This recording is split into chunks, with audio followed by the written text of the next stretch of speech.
সময় বিপদে যখন ছিলাম তখন একটা গান লিখেছিলাম, কিন্তু সেই গানটা ওই সময় গাতি দিত না, একবার গাইছিলাম, গাওয়ার পরে জুতো থুয়ে পালাতি হয়েছিল। বলেন সুবহানাল্লাহ।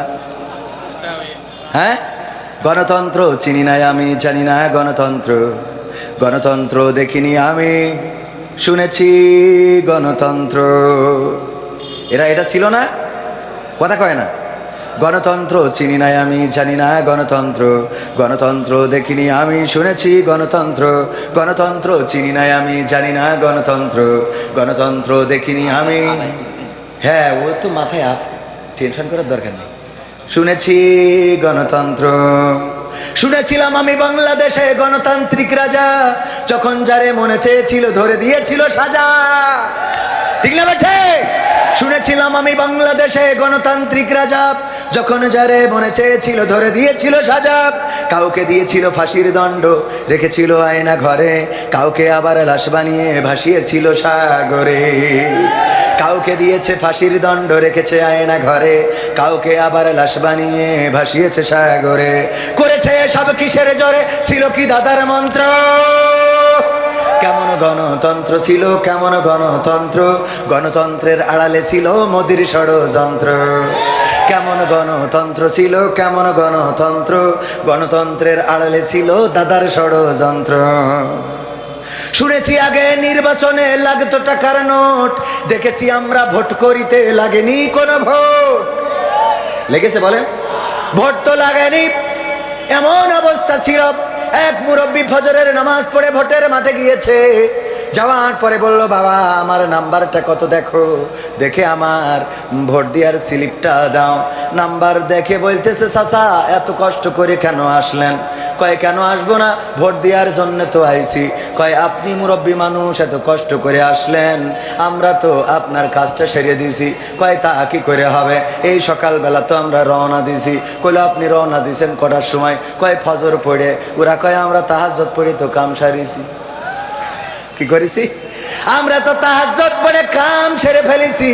ওগো চাচা আপনার কষ্ট করে আসা লাগবে না, আপনার কষ্ট আমাদের সহ্য হয় না, এই জন্যে আগে আমরা তাহাজ্জুদ পড়ে ওই রাত্রি উঠে কাম সারেছি, আপনি যাইতে পারেন। চলে যাচ্ছে, আবার ডাক দিয়ে বলে, চাচা গো আর একটা কথা শোনেন, চাষিরে জন্য আবার কষ্ট করে পাঠায়েন না। কয় কেন? কয় চাষি তো, চাষির ভোট, বুড়ো বলতেছে চাষি তো মানে তোমার চাষি কি ভোট দিয়েছে? বলছে হ্যাঁ চাষির ভোটটাও দিয়া শেষ। বলছে আরে কারে বিয়ে করিলাম রে আমার সোনার ময়না পাখি, কোন বাদোষে ভোট দিয়ে গেলি আমার দিলি ফাঁকি রে আমার কলজের ময়না পাখি।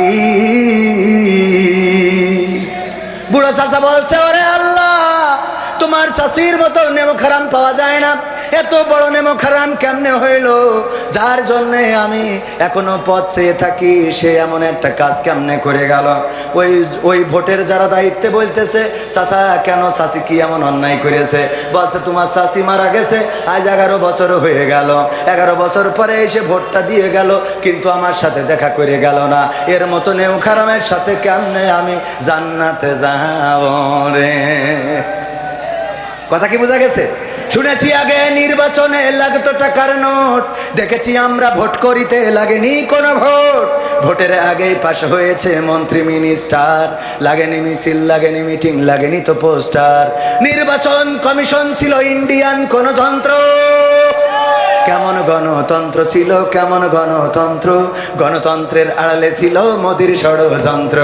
কেমন গণতন্ত্র ছিল, কেমন গণতন্ত্র, গণতন্ত্রের আড়ালে ছিল দাদার ষড়যন্ত্র। বিরোধী দল যারা সংসদে ছিল তারা ছিল পোষা ময়না, দেশ জ্বলে পুড়ে হয়েছিল ছাই তবুও তো কিছু কয় না। বিরোধী দল যারা সংসদে ছিল তারা ছিল পোষা ময়না, দেশ জ্বলে পুড়ে হয়েছিল ছাই তবুও তো কিছু কয় না। শাসনে ছিল না সততা নিষ্ঠা, বিচারের ছিল না মান, সংসদে বুঝি তাই শোনা যেত মমতাজের গান। এখন কি শোনা যায়? তাই শোনা যেত মমতাজের গান। বিরোধী দল নাই, ওটা তো ছিল ডিজিটাল ষড়যন্ত্র। কেমন গণতন্ত্র ছিল, কেমন গণতন্ত্র, গণতন্ত্রের আড়ালে ছিল দাদার ষড়যন্ত্র। কেমন গণতন্ত্র ছিল, কেমন গণতন্ত্র, গণতন্ত্রের আড়ালে ছিল মোদির ষড়যন্ত্র। নায়েবে রাসূল কোরআনের পাখি বলতো মানুষ যারে, সেই মানুষের 13টি বছর রেখেছিল কারাগারে। নায়েবে রাসূল কোরআনের খাদেম বলতো মানুষ যারে, সেই মানুষের 13টি বছর রেখেছিল কারাগারে। দিনের কথা বলতে গেলেই করতো গ্রেফতার, ইসলামী বই কোরআন হাদিস করতো যে উদ্ধার। কোরআনের কথা বলতে গেলেই করতো গ্রেফতার, ইসলামী বই কোরআন হাদিস করতো যে উদ্ধার। ওসবে নাকি থাকতো লেখা নাশকতার মন্ত্র। কেমন গণতন্ত্র ছিল, কেমন গণতন্ত্র, গণতন্ত্রের আড়ালে ছিল দাদার ষড়। ছিল না, ছিল না? এই জন্যে দাদা নিয়ে গেছে না যায় নাই? আর আমাদের দেশটাও বেকায়দায় চলে গেছে। এমপিরা সব কোথায় গেল, মন্ত্রীরা সব কোথায় গেল, কোথায় কাদের কাকা? তাদের ছাড়া দেশটা এখন লাগে ফাঁকা ফাঁকা। পালাবো না, পালাবে না, পালাবে না, যাই না তবু দেখা। পালাবে না, পালাবে না, যাই না তবু দেখা। তাদের ছাড়া দেশটা এখন লাগে ফাঁকা ফাঁকা, ওদের ছাড়া দেশটা এখন লাগে ফাঁকা ফাঁকা। আইন মন্ত্রী আটকে গেছে আইনেরই ফাঁকে, দাড়ি ছাড়া দরবেশেরও ভণ্ড ভণ্ড লাগে। আইন মন্ত্রী আটকে গেছে আইনেরই ফাঁকে, দাড়ি ছাড়া দরবেশের ভণ্ড ভণ্ড লাগে। শুনছি কত নেতা নেত্রী খাইতেছে ভাই ডান্ডা, বিচারপতি কালামানিকের ফাটিয়েছে আন্ডা। পলকেরও ঝলক গেল, পলকেরও ঝলক গেল থামিয়ে নেটের চাকা। তাদের ছাড়া দেশটা এখন লাগে ফাঁকা ফাঁকা, ওদের ছাড়া দেশটা এখন লাগে ফাঁকা ফাঁকা। কই গেল সেই সংসদেতে মমতাজের গান, কোথায় গেল হজরত বলা স্বামী মুসলমান? কই গেল সেই সংসদেতে মমতাজের গান, কোথায় গেল হজরত বলা স্বামী মুসলমান? ইনু মেনন দীপু মনি আছে কারাগারে, বাপ করিলেও পাপ কখনো ছাড়ে কি আর তারে? কোথায় গেল স্পিকারের, কোথায় গেল স্পিকারের দৃষ্টি আঁকা বাঁকা? তাদের ছাড়া দেশটা এখন লাগে ফাঁকা ফাঁকা, ওদের ছাড়া দেশটা এখন লাগে ফাঁকা ফাঁকা। কোথায় গেল ব্যারিস্টার, কোথায় গেল আরাফাত আর ব্যারিস্টার সুমন? কথা বলার সময় তারা করেনি ওজন। মুরগি কবির খাইছে ধরা, জাফর কোথায় আছে? গোপনে কি সেও গেছে মোদি দাদুর কাছে? কোথায় গেল সালমের, কোথায় গেল সালমের কাড়ি কাড়ি টাকা? তাদের ছাড়া দেশটা এখন লাগে ফাঁকা। লাগে না, লাগে না? ওগো আমার ভাইয়েরা, সময় বড় অল্প। আমার তো 2 ঘন্টা এমনি পাষাণ ভাঙতি ভাঙতি চলে যায়। যেহেতু লেখালেখি করতেছে, লেখেন যত মন চায়। ভাইরা আমার, আমার জাহাঙ্গীর স্যার যত মন চাই লিখুক, কারণ লেখাপড়া করে স্যার হয়েছে, লিখবে না কেন? ঠিক না বেঠিক? আপনি লিখতে থাকেন, সারা রাত লেখেন, কোনো অসুবিধে নেই। আমাদের কাজ আমরা করি, রাজি আছেন না নাই? আমার সাথে আপনারা একসাথে আছেন না নাই? কারা কারা আমার সাথে ঐক্যবদ্ধ দেখি? ঐক্যবদ্ধ? লিল্লাহি তাকবীর, আল কোরআনের আলো, আল হাদিসের আলো, আমার নেতা তোমার নেতা, নারায়ে তাকবীর। আমার সাথে কেন থাকবেন? কারণ আমি যতক্ষণ পর্যন্ত আল্লাহ ও তার রাসূলের কথা বলবো, ততক্ষণ পর্যন্ত থাকার দরকার আছে না নাই? কিন্তু যখন এর বাইরে বলবো, তখন কি থাকা যাবে? থাকা যাবে? এখন যদি আমি আপনাদের বলি, ভাইয়েরা আমার, আমি একটা মনিরামপুরি একটা সিনেমা হল বানাবো, একটু টাকার দরকার, বলেন দেবেন নাকি কেউ? দেবেন কেউ? কিন্তু যদি বলি এই মাহফিলি টাকা লাগবে, দিতে রাজি আছেন না নাই? জোরে বলেন, রাজি আছেন না নাই? কারণ আমি খারাপ জিনিসের জন্য যদি চাই, দিয়া যাবে? বলেন দিয়া যাবে? দিয়া তো যাবে না, যাবে না। কিন্তু ভালো জিনিসের জন্য যদি চাই, দিয়ার দরকার আছে না নাই? এই কথার সাথে একমত কারা কারা? হাত উঁচু করেন। আপনারা একমত? একমত? জোরে টানতেনি করেছেন? যুবক রেডি, একদম প্র্যাকটিক্যালে পরীক্ষা হয়ে যাবে আজকে। ও আমিও তো হাত উঁচু করে ফেলিস। 500 টাকা দাও ধার, ধার আমি পরে শোধ করে দিচ্ছি। ওই রাশে পেমেন্ট তো বিকাশে না, আমি হাত উঁচু করেছি না, আমি না দিলি ওরা নিজে হুজুরি 2 নম্বর করে 500 দেন। হ্যাঁ ঠিক আছে, 1000 টাকা তুলবেন, দেখেন না। এই হাত কই উঁচু করেন না, রায়ে তাকবীর। হাত দেখছেন কে? আল্লাহ। আমার পকেটে নেই বলে আর একজনের পকেটটা ধার নিছি, পরে আমি দিয়ে দেব। বাম হাতটা নামান, ডান হাতটা একটু নাড়ান, মুট করেন, ছাড়েন, মুট করেন, ছাড়েন, মুট করেন। আর ছাড়ার দরকার নেই। এবার নিজের পকেটে টাকা না থাকলে পাশের ডাই ঢুকান, তাও ঢুকান। যুবকরা তাড়াতাড়ি ঢোকেন। ওরে মরলে মানুষ দাম বাড়ে তার, ওরে মরলে মানুষ দাম বাড়ে তার, বাঁচতে অবহেলা।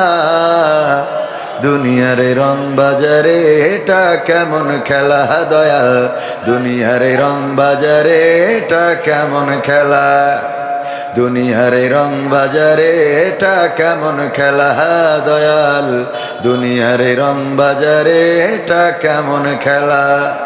ওরে মরলে মানুষ দাম বাড়ে তার, মরলে মানুষ দাম বাড়ে তার, বাঁচতে অবহেলা।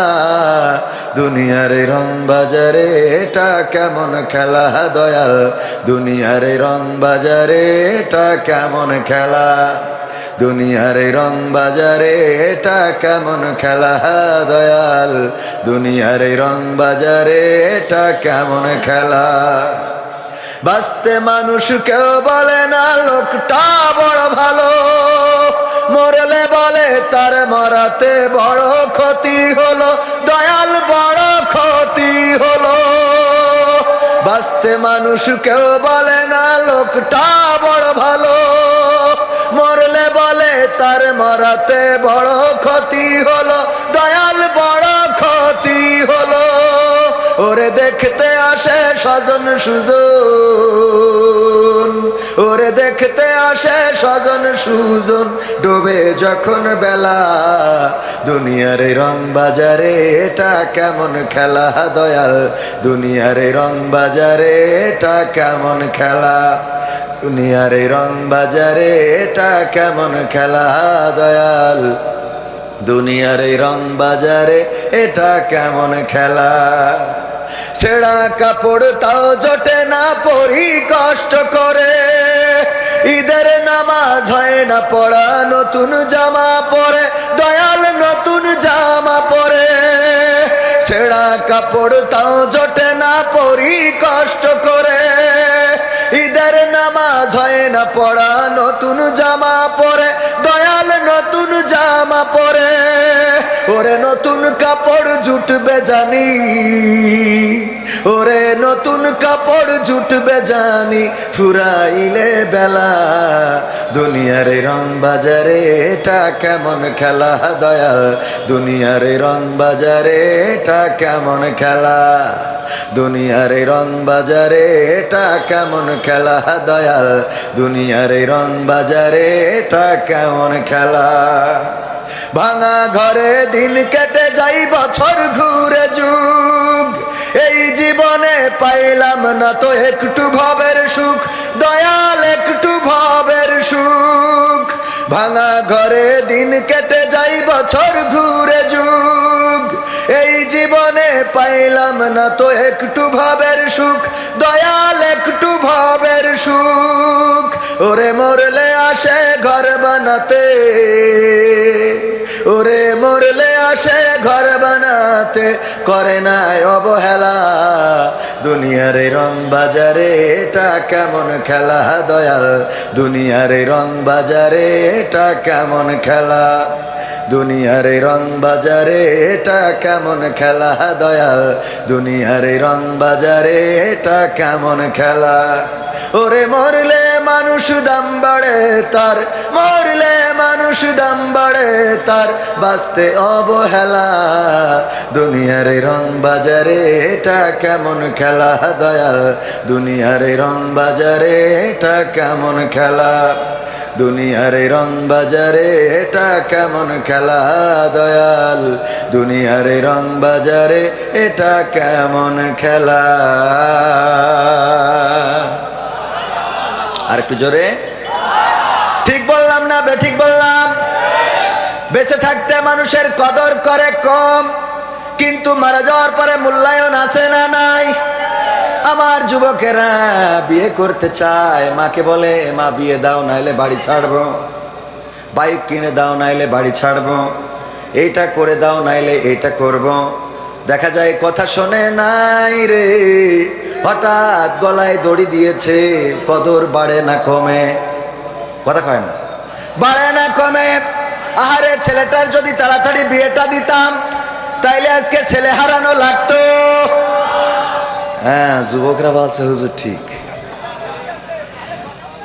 শীতকাল আসতেছে তো খেয়াল রাখার দরকার আছে না নাই? বেঁচে থাকতে কদর করার দরকার। বেঁচে থাকতে কদর করে না, মারা যাওয়ার পরে কদর বেড়ে যায়।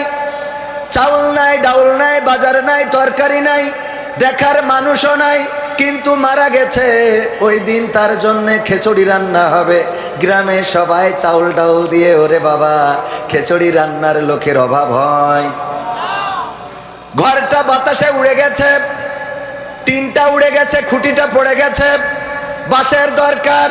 গ্রামের কোনো মাতব্বার অথবা যাদের বাঁশ ঝাড় আছে, যে যদি বলে ভাই দুইখানা বাঁশ যদি দিতেন ঘরটা সোজা করতে পারতাম, খুঁটি লাগাতাম। বাঁশ দিয়ে আর রাজি তেমন কেউ হবে না। কিন্তু যেদিন মারা যাবে রে, ওই দিন কবরের বাঁশ কারোর অভাব হলো, হয়েছে। যদি জামা খোঁজেন, কত মানুষ ঈদের জামা পায় না, কত মানুষ ঈদের দিন পুরাতন জামা গায়ে দিয়ে ঈদের নামাজ পড়ে। সামনে আসছে শীতের দিন, শীতের পোশাক পাবে না কত শিশু, কত সুবিধা বঞ্চিত মানুষ, কত অভাগী, কত হতভাগা। শীতের দিন গায়ে দেওয়ার মতো কম্বল নাই, জামা নাই, সোয়েটার নাই, কোট নাই, এটা দেওয়ারও মানুষ খুঁজে পাওয়া যায় না। কিন্তু মারা যাওয়ার পরে কাফনের কাপড়ের অভাব আজ পর্যন্ত কাউরে হইতে দেখি, হয়েছে। তাইলে মারা যাওয়ার পরে কদর আছে না নাই? অথচ বেঁচে থাকতে যদি এই মানুষগুলোর পাশে দাঁড়াতেন, বেঁচে থাকতে যদি এই মানুষগুলোর একটু যত্ন নিতেন, তাইলে হয়তো আরো দুইটা দিন একটু ভালোভাবে বাঁচতে পারতো, ঠিক না বেঠিক? সুতরাং অভাব, অভাবী, দুঃখী, মেহনতি যারা আছে তাদের পাশে দাঁড়ানোর দরকার আছে না নাই? দাঁত রাজি আছেন? রাজি আছেন? এটাই হলো আমার প্রথম গানের শিক্ষা। যেহেতু আমি এখানে আকর্ষণ বেশি আলোচনা না করাই উচিত, যতটুকু পারি। আকর্ষণ মানে তো প্রায় জায়গায় বলি, আকর্ষণ তো বোঝেন। মিরপুর চিড়িয়াখানা আছে না? এই চিড়িয়াখানায় বাঘ, ভাল্লুক, উল্লুক এগুলো যদি না থাকে কেউ যাবে? তো চিড়িয়াখানা আছে কিন্তু বাঘ ভাল্লুক নাই, সেখানে যাবে না তো কেউ। বানর খেলা যে দেখায়, ও যদি সারাদিন বাজারে ঘুরে বেড়ায়, ওর কেউ দাঁড় করাবে? কিন্তু বানর নিয়ে যদি বেড়ায় তাইলে দাঁড় করাবে কিনা? আকর্ষণ বানর খেলা যে দেখায় সে না, আকর্ষণ হলো বানর। চিড়িয়াখানা আকর্ষণ না, আকর্ষণ হলো ওর মধ্যে উল্লুক, ভাল্লুক, বাঘ, সিংহ এগুলো, ঠিক কিনা? তো এই মাহফিলে অনেক বক্তা আছে, মুফাসসির আছে। আমি যেহেতু আকর্ষণ, তার মানে কি বুঝেন? ঠিক আছে তো? আচ্ছা, নোয়াপাড়া যুব সমাজ ও এলাকাবাসীর উদ্যোগে নবম বার্ষিক ঐতিহাসিক তাফসিরুল কোরআন মাহফিল। এই মাহফিলে মুফতি আমির হামজা ভাই ইতিপূর্বে 2 বার আসতে চেয়েছেন, কিন্তু ওনাকে আসতে দেওয়া হয় না।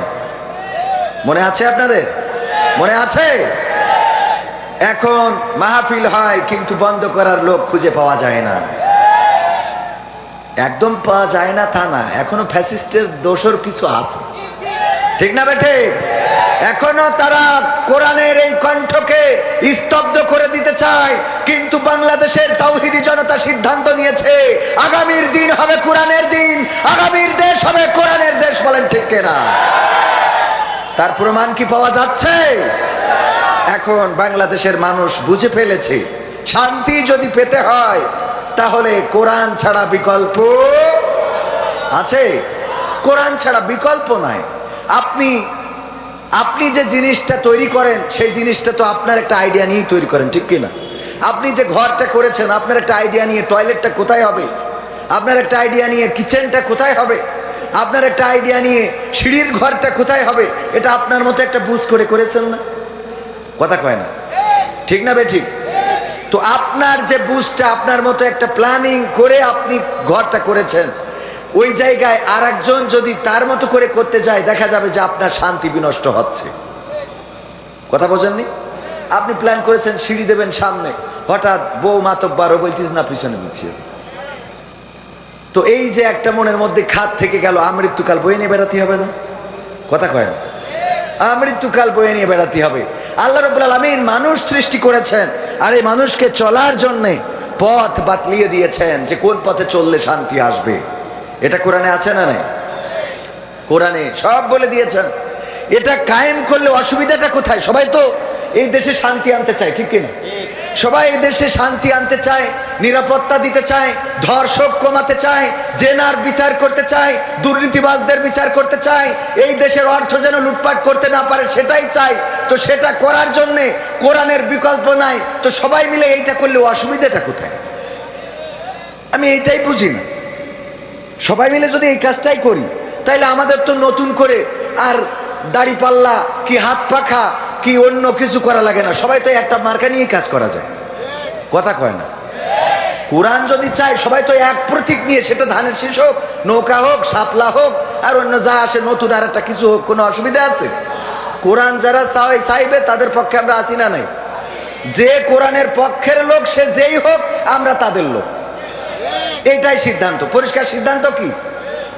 মানে আমি মাঝে মাঝে বলি, সব দলেরই দেখা হলো, সব দলেরই দেখা হলো, কেমন করে চালায় দেশ, আগামীতে চাই যে দেখতে দাড়ি টুপির বাংলাদেশ। চান আপনারা? চলবে? বলবো? শুরুটা করি।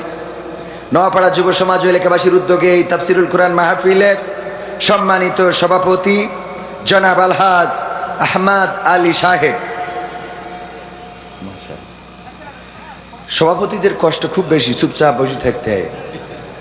আর আগের সময় তো সভাপতিরা হয়তো বেশি সরকারি দলের, বসে যাই বলা চুপচাপ শুনে শুধু হুম করতে হতো, তাছাড়া তো রাস্তা ছিল না। তো কষ্ট, আল্লাহ এই কষ্টের উত্তম প্রতিদান দান করুন, বলেন আমিন। জাযায়ে খায়ের দিয়ে দিন আমার আলহাজ আহমদ আলী সাহেবকে, সভাপতি নোয়াপাড়া পশ্চিমপাড়া কেন্দ্রীয় জামে মসজিদ। এছাড়া সার্বিক তত্ত্বাবধানে রয়েছেন মাওলানা মুফতি শফিকুল ইসলাম সাহেব, যিনি বিলপাড়া জামে মসজিদের সম্মানিত ইমাম, এবং মাহফিল পরিচালনায় রয়েছেন ইমদাদুল হক মিলন সাহেব। আজকে মাহফিলে আলোচনা করবেন, মাহফিলের মধ্যমণি যিনি, প্রধান আকর্ষণ, প্রধান বক্তা, আন্তর্জাতিক খ্যাতি সম্পন্ন মুফাসসিরে কোরআন, প্রিয় উস্তাদ আল্লামা আব্দুল্লাহ আল আমিন সাহেব। তিনি ইতিমধ্যে আমাদের মাঝে তাশরিফ এনেছেন। আলোচনা করেছেন মাওলানা জাবির আল মাহমুদ যশোরী সাহেব। এছাড়া সঙ্গীত পরিবেশন করে ধন্য করেছেন আপনাদের অঞ্চলে শিল্পীবৃন্দ। আমার সামনে উপবিষ্ট দিনদার ইমানদার মুসলমান ভাই বাবাজিরা, পর্দার অন্তরালে মা এবং বোনেরা, স্টেজে আরও গণ্যমান্য ব্যক্তিবর্গ আছেন, আমার ইউটিউবার ভাইয়েরা যারা দিনরাত অক্লান্ত পরিশ্রম করে দিনের এই প্রচারের জন্য, তাফসির মাহফিল তথা কোরআনের বয়ানকে ধারণ করার জন্য ছুটে চলেন, সবার প্রতি ভালোবাসা রেখে নবীর শিখানো কালাম দিয়ে সালাম দিচ্ছি, আসসালামু আলাইকুম ওয়া রাহমাতুল্লাহ। আমরা আল্লাহর শুকরিয়া আদায় করছি যে মহান রব দয়া করে মায়া করে আমাদের সুন্দর একটা পরিবেশ করে দিয়েছেন, যেই পরিবেশে বসে আমরা কিছু কোরআন এবং হাদিসের বয়ান শুনবো, কিছু ভালো ভালো কথা শুনবো, যেই কথাগুলো আমাদের ইহকাল এবং পরকালীন কাজে দেবে। যে আল্লাহ রাব্বুল আলামিন আমাদের এত সুন্দর পরিবেশ করে দিলেন, সেই রবের শুকরিয়া আদায় করে সবাই পড়ছি আলহামদুলিল্লাহ। আল্লাহর শুকরিয়া আদায় করে কি শেষ করা যাবে? আমরা আল্লাহ রাব্বুল আলামিনের শুকরিয়া আদায় করে শেষ করতে পারবো না। তিনি আমাদের পা থেকে মাথা পর্যন্ত যত নিয়ামত দিয়েছেন, যদি অসুস্থ হন তাহলে বুঝবেন যে আল্লাহ কি কি দিয়েছে। অসুস্থ না হওয়া পর্যন্ত বোঝা যায় না যে আল্লাহ কি দিয়েছেন, ঠিক না বেঠিক? সুতরাং আল্লাহর শুকরিয়া আদায় করে সবাই আবারও পড়ছি আলহামদুলিল্লাহ। আল্লাহর শুকরিয়া আদায় করলে আল্লাহ খুশি হন না খুশি হন? বলেন কি হন? খুশি হন। যে রব খুশি হয়ে যায় শুকরিয়া আদায় করলে, শুধু খুশি হয় না বরং নিয়ামতকে বাড়িয়ে দেয়। বলেন সুবহানাল্লাহ। সুবহানাল্লাহ বললে ক্ষতি আছে? ক্ষতি তো নাই। বিশ্ব নবী সাল্লাল্লাহু আলাইহি ওয়াসাল্লাম বলেছেন, একবার যদি কেউ সুবহানাল্লাহ পড়ে তখন তার আমলনামায় দুনিয়ায় যত খালি জায়গা আছে সমপরিমাণ সওয়াব লিখে দেওয়া হয়। বলেন সুবহানাল্লাহ। আমরা শুনি কিন্তু আমল করি না, এটা আমাদের বড্ড স্বভাব হয়ে দাঁড়িয়েছে। আবার আমরা যারা বলি আমাদেরও আমল তেমন একটা বেশি নাই, কি আছে কি নাই সেটা তো আমি নিজে বুঝি, ঠিক কি না? কথা কয় না, আপনি বোঝেন কি না? একটু গায়ে লাগলো আমার কথাই বলি। আমি মাঝে মাঝে চিন্তা করি আমার এমন গুনাহ আছে, যদি আমার মা জননী জেনে যেত, বাড়ি থেকে বের করে দিত, বলে দিত বাবা এমন সন্তান তো আমি পেটে ধরতে চাই নাই, কেমন সন্তান তুমি, এমন অপরাধ করেছো এটা তো আমি মানতে পারছি না, বাড়ি থেকে বেরিয়ে যাও। আমার এমন অনেক গুনাহ আছে যেই গুনার খবর যদি বাবা জানতো গলা ধাক্কা দিয়ে তাড়িয়ে দিত, অথবা ত্যায্য পুত্র করে দিত, তাজ্য পুত্র করে দিত। এমন অনেক গুনাহ আছে যেই গুনার খবর যদি বন্ধু বান্ধব জানতো ঘৃণার চোখে দেখতো। এমন অনেক গুনাহ আছে যদি মেম্বার চেয়ারম্যান জেনে যেত তাইলে বিচার সালিশ বসাতো। এমন অনেক গুনাহ আছে যদি স্ত্রী জেনে যেত তাইলে আমাদের সাথে এক খাটে ঘুমাতো না। এমন অনেক গুনাহ আছে যদি সন্তান জেনে যেত তাইলে বাবা বলে ডাকতো না। এমন অনেক গুনাহ আছে যদি আপনারা জেনে যেতেন তাইলে এই স্টেজে বসে কথা বলতে দিতেন না, বলতেন এমন হুজুরের এই স্টেজে কথা বলা চলবে না, নামিয়ে দাও নামিয়ে দাও। এমন অনেক গুনার খবর পৃথিবীর কোনো মানুষ জানে না, জানেন কে? চিল্লায়ে বলেন। এমন গুনাহ আছে না নাই যেই গুনাহ প্রকাশ হয়ে গেলে লজ্জায় পড়ে যাব, পরকালের ময়দানে আল্লাহ যদি গুনাহটাকে ওপেন করে দেয়, আর যদি আমার স্ত্রী পাশে বসে আমার গুনাহটা দেখতে পায়, হয়তো ওই দিনও বলবে তোমার সাথে জান্নাতে যাইতে তো মন চায় না। আল্লাহ যদি জান্নাত দেয় বলবে এমন পাপী তুমি ছিলা, এমন অপরাধ তুমি করেছো, আহারে আমি তো কল্পনাও করি নাই।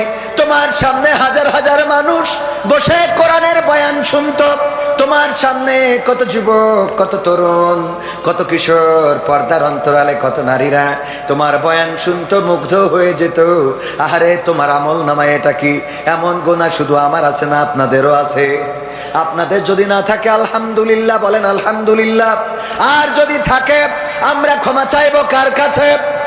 আল্লাহর কাছে ক্ষমা চাইবো। আমল করতে হবে, আমলটা বাড়াতে হবে, যেটা জানবো সেটা আমলে আনতে হবে। আমার মা বোনেরা আছেন পর্দার অন্তরালে, আহারে অনেক মা বোন আছেন যদি স্বামী আপনার পূর্বের ঘটনা জেনে যেত তাইলে এই স্বামী আপনার সাথে সংসার করতো না। এমন অপরাধী মনে হয় নাই এই অঞ্চলে? বলেন আছে না নাই? আছে মানে কি? নারীদের ষড়যন্ত্র বড় ভয়ঙ্কর, নারীদের চক্রান্ত বড় ভয়ঙ্কর। আল্লাহ রাব্বুল আলামিন শয়তানের চক্রান্তর থেকে নারীদের চক্রান্তটাকে আরো ভয়ঙ্কর বলে উপস্থাপন করেছেন। আপনারা জানেন ঢাকা শহরে ঘটে গেল, ছাত্রদল নেতাকে হত্যা করেছে। ধারণা করা হলো রাজনীতির কারণে হত্যা হতে পারে, কিন্তু না, রাজনীতির কারণে নয়। টিউশনি করায় বর্ষা নামের এক মেয়েকে, আর এই জোবায়েদ সে টিউশনি করাতে যে মেয়েটার সাথে রিলেশন হয়েছে, মেয়েটার সাথে সম্পর্ক হয়েছে, তার আবার 9 বছর ধরে সম্পর্ক রয়েছে অন্য ছেলের সাথে। এইটার কারণে সিদ্ধান্ত নিতে পারছে না কার সাথে যাবে। এরকম হয় না? কার সাথে যাবে? দুইটাই ভাল লাগে। ভাত খাবা না মুড়ি খাবা? ভাত খাইলে মুড়ি দিয়া সম্ভব না, মুড়ি খাইলে ভাত দিয়া সম্ভব না। জিজ্ঞাসা করা হলো ভাত খাবা না মুড়ি খাবা? কয় মুড়ি খেয়ে তারপর ভাত খাবো। বর্ষার অবস্থা দাঁড়াইছে এইটা। চিন্তা করলো টিউশনি মাস্টারকে দেখি কেমন, হয়তো চেক টেক করে দেখেছে বেশি নেটওয়ার্ক পায় না, এই জন্যে আবার পুরাতনে ফিরে যেতে চেয়েছে। উপায় কি?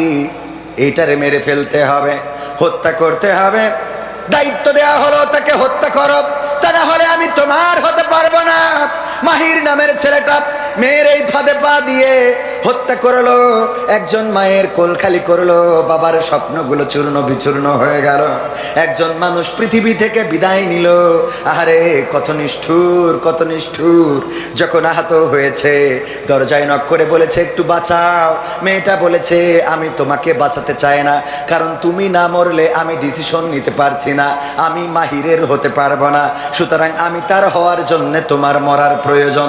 এই হলো বর্তমান যুগের নারীরা। ও ওগো আমার ভাইয়েরা, তাদের এই চক্রান্ত আল্লাহ ভয়ঙ্কর বলে উপস্থাপন করেছেন। কত নারী আছে পরকীয়া প্রেমিকের জন্য নিজের সন্তানকে পর্যন্ত ফেলে চলে যায়, আছে না নাই? আছে না নাই? মনিরামপুরে নাই? আছে, আছে। বিদেশে কত কষ্ট করে আমার প্রবাসীরা, মাথার ঘাম পায়ে ফেলে। মনিরামপুরের অসংখ্য মানুষ আডাডুডু মালয়েশিয়া, মালয়েশিয়ায় ছিলেন এমন কেউ আছেন নাকি? এখানে ছিলেন আডা সায়া তাও রামায় ওরাং ডুডুডি মালয়েশিয়া, মনিরামপুর মিয়া ওরাং বাইয়া ওরাং আডা মালয়েশিয়া। মালয়েশিয়ায় অনেক লোক থাকে মনিরামপুরের, মালয়েশিয়ায় থাকে, কষ্ট করে, মাথার ঘাম পায়ে ফেলে, টাকা পাঠায়, আর টাকাগুলো তুলে নিয়ে ঝাপা বাউড়ে আর একজনের সাথে, আছে না নাই? আজকালকের ছেলেরা বই নিয়ে আর বসে না, ও বাবা গুগলে সার্চ করিয়া পড়ি। ওরে কালের মেয়েরা কোরআন হাদিস ধরে না, এখনকার মা বোনেরা কোরআন হাদিস পড়ে না, ঝাপাপা বাউড়ে গিয়ে টিকটকে ভিডিও ওরা করে, ঠিক তো? আজকালকের ছেলেরা বই নিয়ে আর বসে না, গুগলে সার্চ করিয়া পড়ি। আগের সময় প্রেম করিলে সভাপতি বলতো পাইছো কি, এখন বলে শখ করিয়া বাবু তুমি খাইছো কি? বলে না, বলে না? বাবু তুমি কি খেয়েছো? বাবু শরীরের যত্ন নিও, ভালো করে খেও। আহারে বাবু বুড়ো ধাড়ি হয়ে গেছে, এখনো বাবু বলা লাগে, কথা কয় না। আগের সময় প্রেম করিলে বলতো মুরব্বীরা বলতো পাইছো কি, এখন বলে শখ করিয়া বাবু তুমি খাইছো কি? লজ্জা শরম নাই, আইলাম কোন জামানায়, লজ্জা শরম নাই, আইলাম কোন জামানায়, ভবিষ্যৎ দেখি অন্ধকারে। আজকালকের ছেলেরা বই নিয়ে আর বসে না, ও বাবা মোবাইলে সার্চ করিয়া পড়ি। নতুন করে হয়েছে চালু এখন আবার কন্টেন্ট, পরিচয় করাই দেখি এই আমার গার্লফ্রেন্ড। যুবকরা কথা কয় না? আমার জিএফ, আমার বিএফ, শর্টকাট আমার জিএফ। এটা কি শুধু ছেলেরা পরিচয় করায়? কথা কয় না, শুধু ছেলেরা করায়? নতুন করে হয়েছে চালু এখন আবার কন্টেন্ট, পরিচয় করাই দেখি এই আমার বয়ফ্রেন্ড। কোন পাশে মা বোনেরা? এই পাশে। শরমের মাথা খাইয়া গেছে ওরা পাগল হইয়া, শরমের মাথা খাইয়া গেছে সব পাগল হইয়া, ভবিষ্যৎ দেখি অন্ধকারে। আজকালকের ছেলেরা বই নিয়ে আর বসে না, ও বাবা মোবাইলে সার্চ করিয়া পড়ে। এখনকার মা বোনেরা কোরআন হাদিস ধরে না, ও আল্লাহ টিকটকে ভিডিও ওরা করে। আজকালকের ছেলেরা বই নিয়ে আর বসে না, গুগলে সার্চ করিয়া পড়ি। আছে না নাই? আমাদের ছেলেরা এখন যাই বলেন মোবাইলে সার্চ করে দিবে, আর মেয়েরা টিকটক ছাদের উপরে গান একটা বাজাই দিয়ে তাকে নাকি দিনতা নিজেদেরকে দেখায়, প্রদর্শন করায়। ওরে বাবা, আবার সুন্নাতি দেখলাম একজন লিখেছে সুন্নাতি বুরখা, সুন্নাতি পোশাক, এই বলে উনি আবার ঘুরে ঘুরে বুরখার অ্যাড করতেছে খুব কায়দা করে। দেখলি মনে হয় বাকিটা বুঝে নিতে হবে, মানে বিয়ে করতে মন চাই। আপনার তো সে বয়স নাই, অসুবিধা নেই, ঠিক না বেঠিক? এইগুলো হলো ইসলামিস্ট টিকটকার। কি টিকটকার? আল্লাহওয়ালা টিকটকার। মানে এরা মনে করে বোরখা পরি দেখাচ্ছি তাহলে অসুবিধা নেই, এরকম মনে করে না? করে না? বোরখা পরি কিছু মানে আছে, বলছে হুজুর আগামী দিন তো মনে হচ্ছে যেভাবে ইসলাম হয়তো ক্ষমতায় যাবে, তো ইসলাম তো অনেক কিছু করেছে, ইসলামী ব্যাংক, ইসলামী হাসপাতাল, তারপরে বিভিন্ন বিষয় ইসলাম দিয়ে কনভার্ট করে সুন্দর করে Islamic YouTube channel, Islamic TV channel সব তো করেছে। তা আমরা যারা বিড়ি খাই, ইসলামী সরকার হলে কি ইসলামী বিড়ি বইলে কিছু হবে কিনা? ইসলামী বিড়ি বইলে কিছু কি চালু হবে কিনা? কারণ আমাদেরও তো একটু বেঁচে থাকতে হবে। শয়তান আমি বললাম ইসলাম যদি ক্ষমতায় যায় আপনার বিড়ি নিয়ে টেনশন করার দরকার নাই, কারণ বিড়ি খাইলে কি হয়? কয় টেনশন দূর হয়। কি হয়? টেনশন দূর হয়। টেনশন হয় কি নিয়ে? কয় অভাব নিয়ে টেনশন হয়, স্ত্রী নিয়ে টেনশন হয়, সন্তান নিয়ে টেনশন হয়, সংসার নিয়ে টেনশন হয়। আমি বললাম এই জন্য বিড়ি খান। ইসলাম যদি কায়েম হয়ে যায় তাইলে সংসার, সন্তান, অভাব, অনটন সব টেনশন দূর করে দিবেন কি? যাকাত ভিত্তিক অর্থ ব্যবস্থা যদি কায়েম হয়ে যায় তাইলে গরিব দুঃখী মেহনতি জনতা, যারা গরিব রয়েছে, অভাব অভাব অভাব যাদের, অনাথ যারা, তাদেরকে জাকাতের পয়সা দেওয়া হবে। এই গরিব দুঃখী মেহনতি মানুষগুলো জাকাতের পয়সা পাবে, ভূগোল বাজাবে আর সংসার চালাবে। সুতরাং টেনশনে আর বিড়ি খাওয়া লাগবে? কথা কয় না লাগবে? লাগবে না। যারা পরকিয়া করে, পরকিয়া করা লাগবে না, লাগবে না, লাগবে না। কারণ ইসলামে বিয়ের বিধান আছে কয়টা? জোরে বলেন কয়টা? মা বোনেরা বলছে হুজুর আগামীতে আর এই অঞ্চলে আসা হবে না। আমাদের ওদেরকে বুঝাই দিয়ে যান 4টা বিয়ে করার আইন আছে, ইসলামে বিধান আছে না নাই? যদি কোনো নারী এই বিধানটাকে অপছন্দ করে তাইলে সে আল্লাহর কোরআনকে, আল্লাহর আইনকে, আল্লাহর সিদ্ধান্তকে অবমাননা করলো। বলেন ঠিক না বেঠে? আল্লাহর আইনকে যারা অবমাননা করে তাদেরকে আমরা কি ভালো মানুষ মনে করা যাবে? তারা ইমানদার হতে পারবে না। কোরআনের 6666 আয়াত, মতান্তরে 6234টা আয়াত। এই আয়াত, প্রতিটা আয়াতে বিশ্বাস রাখতে হবে, ন্যূনতম সন্দেহ পোষণ করা যাবে। যালিকাল কিতাবু লা রাইবা ফীহি হুদাল লিল মুত্তাকিন।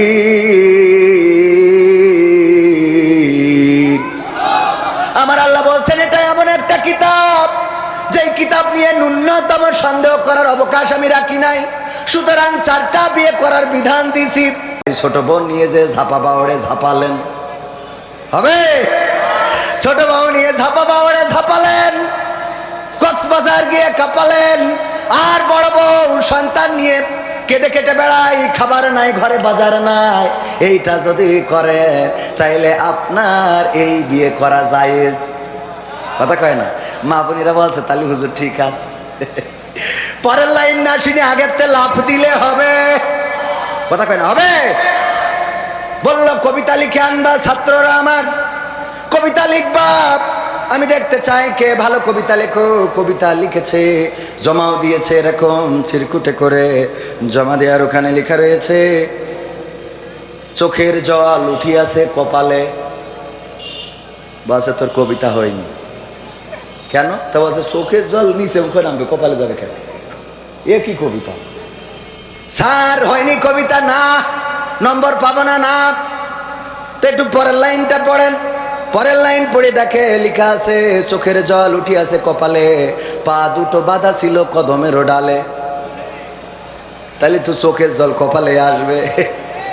বলছে তাহলে ঠিক আছে। বলছে স্যার পরের লাইন না শুনে আগের তে লাভ দেন, এটা কি করা ঠিক? আমাদের দেশে এমন মানুষ আছে না নাই? বক্তৃতা দিল আমির হামজা ভাই কোন একজন আমেরিকান মহিলার কথা, কোন একজন গবেষকের কথা সম্ভবত বলেছে যে সে নাকি কোরআনে ভুল পেয়েছে 360টা। এই কথাটা বলতে যে বলেছে ওই মহিলা বা ওই গবেষক বলেছে আমি কোরআনে ভুল পেয়েছি 360টা। এই অংশটুকু কেটে লাগাই দিয়েছে যে আমির হামজা কোরআনে ভুল ধরেছে 360টা। বলেন নাউজুবিল্লাহ। এরকম কাটিং করার লোক আছে না নাই? আগেরটা শোনে না, পরেরটাও শোনে না, মাঝখান ধরি টানাটানি। একবার খবর আসলো আল্লামা দেলোয়ার হুসাইন সাইদির মেয়ে বেরোয় গেছে। বেরোয় যাওয়া তো বোঝেন আঞ্চলিক শব্দ। আর একজনের সাথে পালিয়ে গিয়ে বিয়ে করেছে। খবর আসলো ছোটবেলা বাবা বেঁচে আছে। আমি বাড়ি যেয়ে মাকে বললাম মা খবর আমাদের গ্রামের অমুক জন বলল যে আল্লামা সাইদির মেয়ে নাকি বের হয়ে গেছে। বললো তোমার আব্বা বাড়ি আসুক তারপরে জানবানে। আব্বা বাড়ি আসার পরে জিজ্ঞাসা করা হলো, আব্বা বলল আল্লামা দেলোয়ার হুসাইন সাইদির তো মেয়েই নাই। কি নাই? এই জাতীয় অপপ্রচারকারী আছে না নাই? এমন যারা অপপ্রচার করে ওরা হলুদ মিডিয়া, হলুদ সাংবাদিক আর কিছু দুষ্কৃতিকারী, তারা নানান ভাবে অপপ্রচার করে ইসলামকে বসাতে চায়, ইসলামী মূল্যবোধে যারা বিশ্বাসী তাদেরকে বাংলার জমিনে বিতর্কিত করতে চায়, মানুষ যেন তাদের থেকে দূরে যায়। এই কাজগুলো এখন করে না, আগেও ছিল। আল্লাহর নবী হজের সময় কোরআন তেলাওয়াত করছেন তাঁবুতে বসে। আবু জাহেল প্রত্যেক তাঁবুতে যায় আর বলে, ওই দূরে যে ওই তাঁবুটা দেখা যায় ওইটাই যেন যাবা না, ওইটার ধারের কাছে যাবা না। বলল কেন? কারণ ওই লোকটা এই মক্কার পাগল। বলেন নাউজুবিল্লাহ। ওই লোকটার নাম মুহাম্মদ সাল্লাল্লাহু আলাইহি সাল্লাম। সে মক্কার পাগল, আমরা তাকে পাগল বলেই জানি। সে কি জানি কবিতা পাঠ করে, তার কাছে জিন না শয়তান কে আসে জানি না। সে এমন কিছু পাঠ করে যে এটা শুনে অন্যরাও পাগল হয়ে যায়। সুতরাং খবরদার যেন তার কাছে যাবা না। এই অপপ্রচার আবু জাহেল করেছে। এখনকার জামানায়ও এমন অপপ্রচার আছে না নাই? আমার নবী কি পাগল ছিলেন? আমার নবী মজনুন ছিলেন না, আমার নবী পাগল ছিলেন না। আমার নবীর চরিত্রটা ছিল একেবারে চাঁদের গায়ে কলঙ্ক থাকতে পারে, কিন্তু বিশ্ব নবীর চরিত্রের মধ্যে কি কোনো কলঙ্ক ছিল?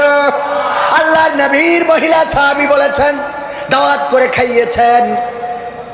একজন পুরুষ সাহাবী দাওয়াত করেছেন, মা দাওয়াত করে খাওয়াবেন। আল্লাহর নবী সেই সাহাবীর বাড়িতে গিয়ে খেয়েছেন।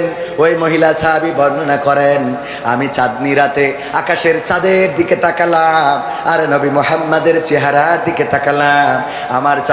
আমার মনে হলো চাঁদের গায়ে কালিমা আছে, কলঙ্ক আছে, কিন্তু নবী মুহাম্মাদের চেহারার মধ্যে কোনো কলঙ্কের দাগ নাই। এত সুন্দর চেহারা ছিল। আম্মা আয়েশা রাদিয়াল্লাহু তাআলা আনহা বলেছেন, ওগো বিশ্ববাসী শুনে নাও, আমাদের নবীর চেহারাটা কেমন ছিল। যারা ইউসুফ আলাইহিস সালামকে দেখার পরে ফল কাটতে কাটতে নিজেদের হাতগুলো কেটে ফেলেছে, টের পায় নাই। যখন জুলাইখাকে জিজ্ঞাসা করলো বান্ধবীরা, ওগো জুলাইখা, তুমি ইউসুফের মধ্যে কি এমন খুঁজে পেয়েছো? কেন তার জন্য এত পাগল হয়ে গিয়েছো? তুমি এমন একটা রাষ্ট্রপ্রধানের স্ত্রী, তুমি এত সম্মানিত মানুষের স্ত্রী, তারপরেও কেন একজন কয়েদি, একজন দাস যাকে কিনে আনা হলো, তার প্রেমে পাগল হয়ে গেলে? কেন তার জন্য তুমি এত দেওয়ানা হয়ে গেলে? কিসের জন্যে ইউসুফ আলাইহিস সালামকে এত ভালোবাসলে? কোন কারণে?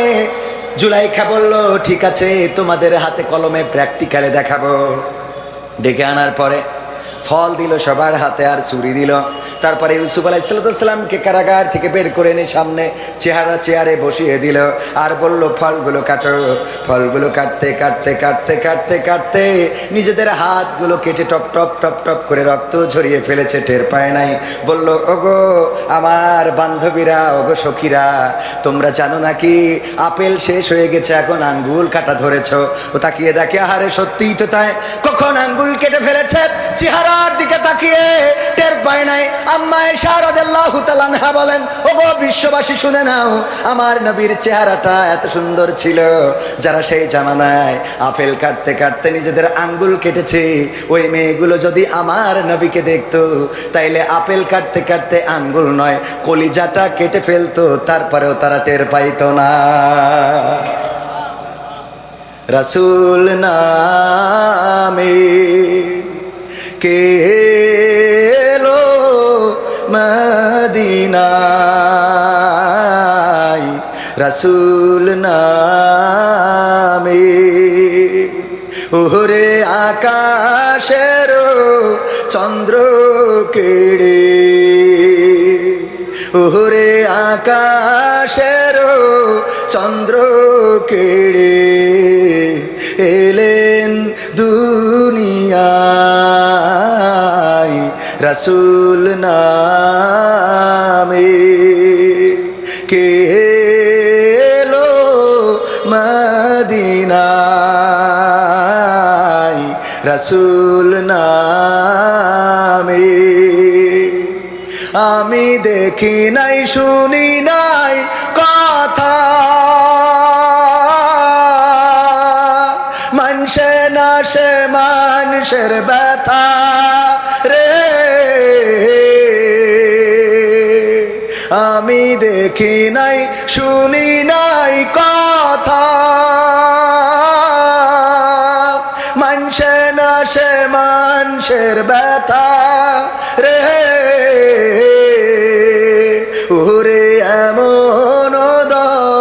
রদির কথা, ওরে এমন রদির কথা শুনলে পরাণ ও জুড়াই, রাসূল নামে কে এলো মদিনায়, রাসূল নামে। ও তার গলেতে তসবির মালা,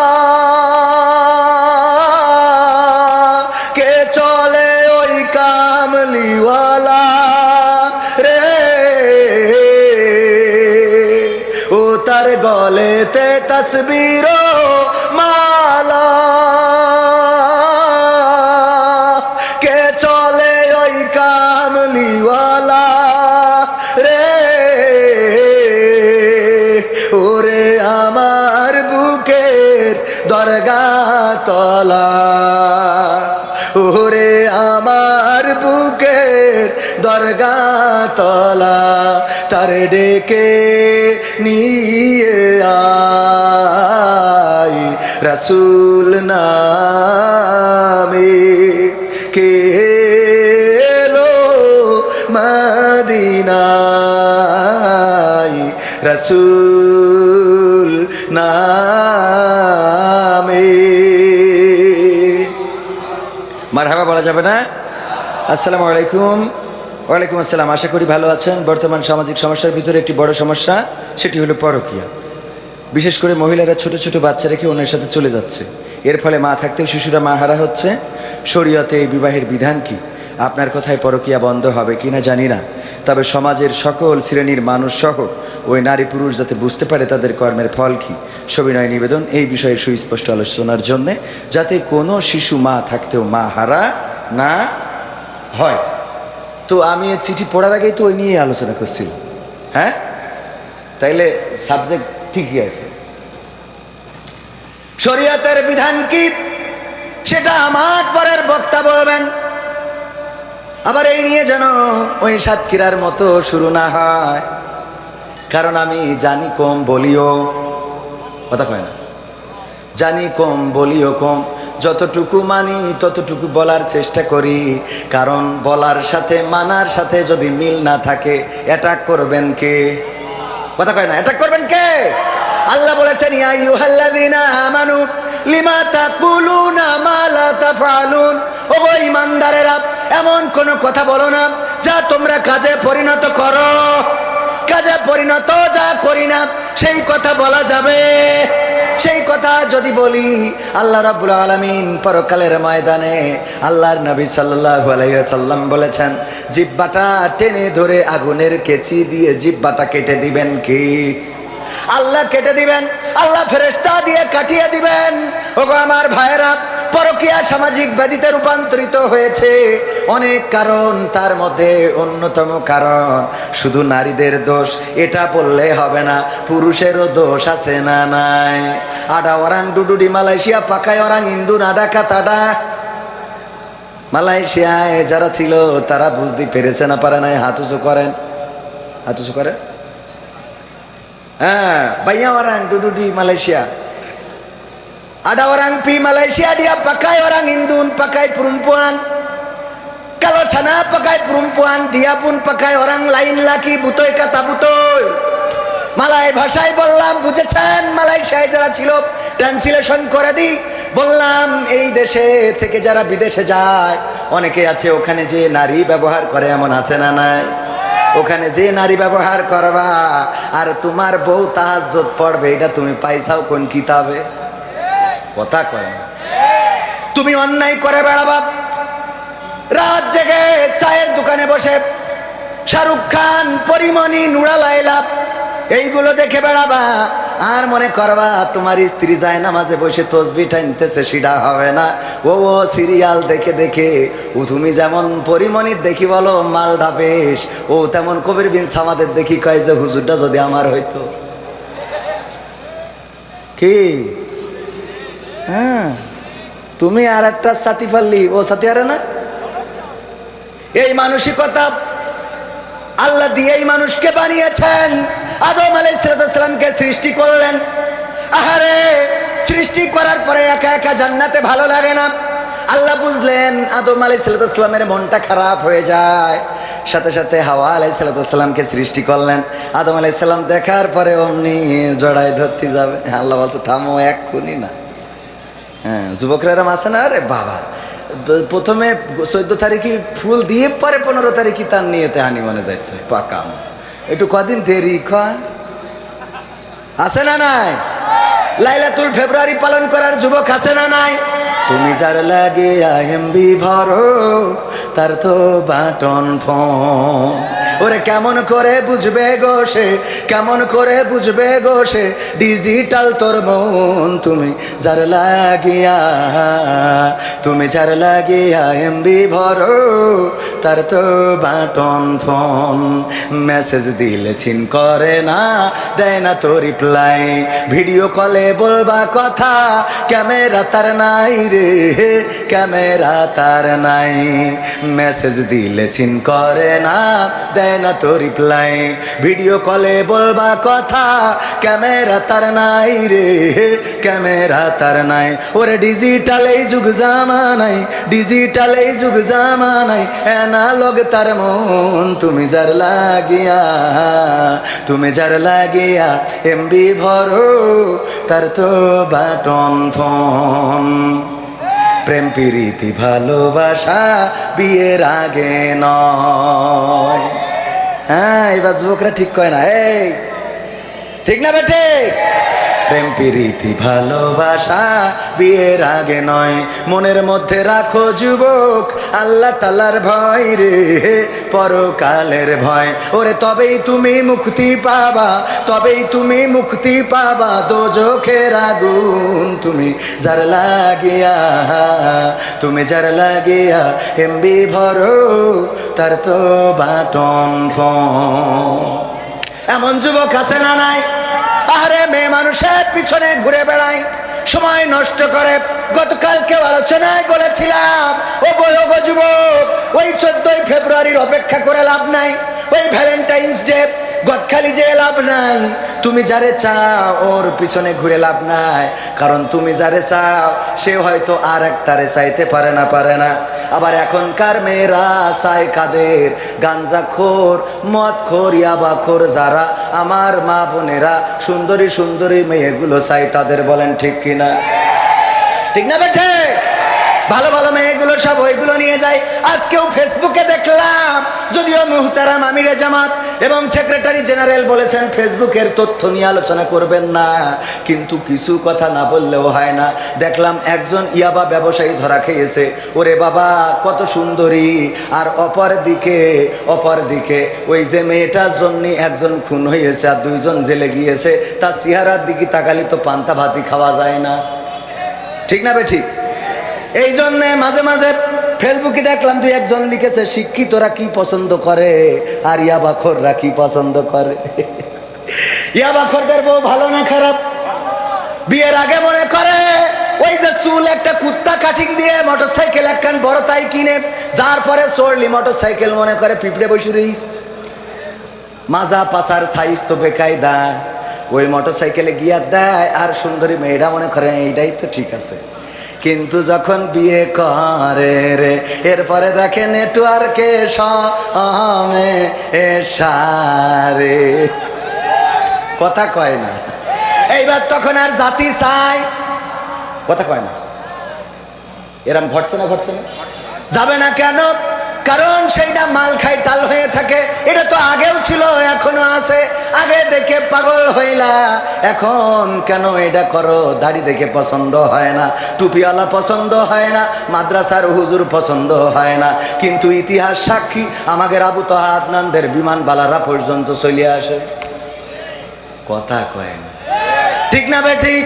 কারণ হুজুররা বুঝতে পারে বিয়ের পরে বোঝে হুজুর ছাড়া গতি। কারণ বোর যত্ন করে কারা? হুজুর যারা তারা বোর যত্ন করে। আর যারা ওই নেটওয়ার্ক ছাড়া ওরা তো বোর কেমনে যত্ন করতে, এই হাদিসটাই তো পড়ে নাই। কথা কয় না? ওরে ভাই দুয়াটাও তো পারে না। দোয়ার সময় ওর বললেন বোম মারলেও দোয়া বলতে হবে। কথা কি খারাপ লাগছে বাজান? এই জন্যে ওই যে পরকীয়া বেড়ে যাচ্ছে, এই পরকীয়া বাড়ার পিছনে আমাদের সামাজিক যে অবক্ষয়, আমার কথাই তেমন পরিবর্তন হবে না, হবে না। কত বড় বড় হুজুর ওয়াজ করলো, তাই হইল না। আর আমি তো হুজুরই না, আমার কথায় আর কি পরিবর্তন হবে? তারপরেও আমরা চাই এই সমাজ যেন পরিবর্তিত হয়। মা বোনেরা কন্ট্রোলে চলবেন, কিন্তু তার আগে পুরুষের কন্ট্রোল দরকার আছে না নাই?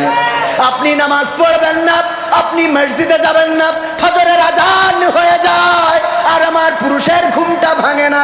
ফজরের আজান হয়, ঘুম তো ভাঙে না, ভাঙে না। 8টা 10টা বেজে যায়, তাও পুরুষ ঘুম থেকে ওঠে না, আর মনে করে বউ তাহাজ্জুদ পড়বে। এটা হবে না। বরং বউ যদি বেনামাজি হয়, নামাজের কথা বলার দরকার নাই। আপনি মসজিদে যাওয়া শুরু করেন, দেখবেন আপনার স্ত্রী অটোমেটিক যায় নামাজে বসে যাবে। বলেন ঠিক কিনা? এই জন্য পরকীয়া কমানোর জন্য আগে পুরুষের হেদায়েত দরকার আছে না নাই? আল্লাহ মানুষের মন দিয়ে তৈরি করেছেন। ওই যে হাওয়া আলাইহিস সালামের কথা বলছিলাম, আল্লাহ সৃষ্টি করলেন, আদম আলাইহিস সালাম জড়িয়ে ধরতে গেলেন।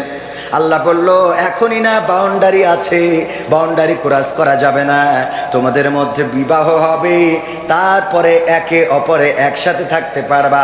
আল্লাহ বিবাহের বিধান দিয়েছেন অন্যায় থেকে বাঁচানোর জন্য। যেহেতু বিবাহের বিধান আছে, বয়স আমাদের দেশে যে বয়সের আইন করে রাখা হয়েছে, এই আইন ইসলামের আইন নয়, এই আইন শরিয়ার আইন নয়। এই আইন আসলে ইসলামী রাষ্ট্র যদি হয়ে যায়, এই আইন চলবে না। এই আইন তো হলো শয়তানি আইন। 18 বছরের আগে বিয়ে করতে দেবে না, কিন্তু 13 বছরে ঝাপাই ঘরে কেউ কিছু বলে না। ঠিক না বেঠিক? এটা কি ভালো আইন হইল? তোমার ঝাপাই ঘুরে বেড়ায়, ঝাঁপিয়ে বেড়ায়, কাঁপিয়ে বেড়ায়, মোটর সাইকেলে গিয়ার দেয়, এত জোরে চালায়, পিছনে যখন যে কারেন্টের খুঁটিতে মেরে একটা পাতালে আর একটা হাসপাতালে। ঠিক না বেঠিক?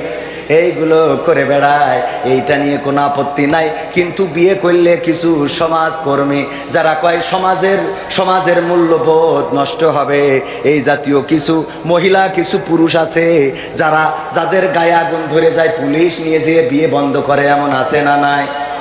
আছে না নাই? এইগুলো বন্ধ করার দরকার। এইগুলো যদি বন্ধ করতে হয়, কোরআনের আইনের দরকার। কিসের আইনের দরকার? কোরআনের আইনের দরকার। ধর্ষণ করলে কোন সমাজকর্মী, কোন মানবতাবাদী কোনদিন চিৎকার করে তাদের কথা বলতে শুনি নাই। কিন্তু 18 বছরের আগে যদি বিয়ে করে, তাইলে ওরা গলা ফাটায়। এইগুলো হলো শয়তানের প্রেতাত্মা। শয়তানেদের দায়িত্ব দিয়ে অন্য জায়গায় বসে আছে, এরা বাংলাদেশে কর্ম পরিচালনা করে। বলেন ঠিক কিনা? ঠিক না বেঠে? পুরুষ ভালো হওয়া লাগবে। পরকীয়া থামানোর জন্য আমার পুরুষদেরকে দিনদার ইমানদার হতে হবে, আল্লাহওয়ালা হতে হবে, নামাজি হতে হবে, রোজাদার হতে হবে, দাড়িওয়ালা হতে হবে, টুপিওয়ালা হতে হবে, টাকুনুর উপরে কাপড় পরতে হবে। পরের সম্পদ ফাঁকি দেওয়া যাবে না, চুরি করা যাবে না, মিথ্যা বলা যাবে না, মানুষের গালমন্দ করা যাবে না, গীবত করা যাবে না, পরনিন্দা করা যাবে না, পরচর্চা করা যাবে না, অন্যায়ভাবে কাউকে মারা যাবে না, অন্যায় কথা কাউকে শোনানো যাবে না। আল্লাহ রাব্বুল আলামিন এবং তার নবী যে আদর্শ দেখিয়ে দিয়েছেন, আল্লাহর হুকুম এবং রাসূলের আদর্শ অনুযায়ী যদি নিজেদেরকে গড়ে তুলতে পারেন, তাইলে অটোমেটিক আপনার নারীরাও ভালো হয়ে যাবে, সমাজটাও ভালো হয়ে যাবে। বলেন ঠিক কিনা? যদি নামাজি হয়, সন্তান 5টার মধ্যে 1টা, 2টা খারাপ হতে পারে, কিন্তু 3টা নামাজি হবে, ম্যাক্সিমাম ভালো হবে।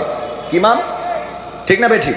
মা বাবা যদি নামাজি হয়, সন্তান হয়তো 1টা 2টা, আল্লাহ গোমরা করতেও পারে। হেদায়েত কার কাছে? আল্লাহ নূহ আলাইহিস সালামের সন্তান কেনানকে হেদায়েত দেয় নাই।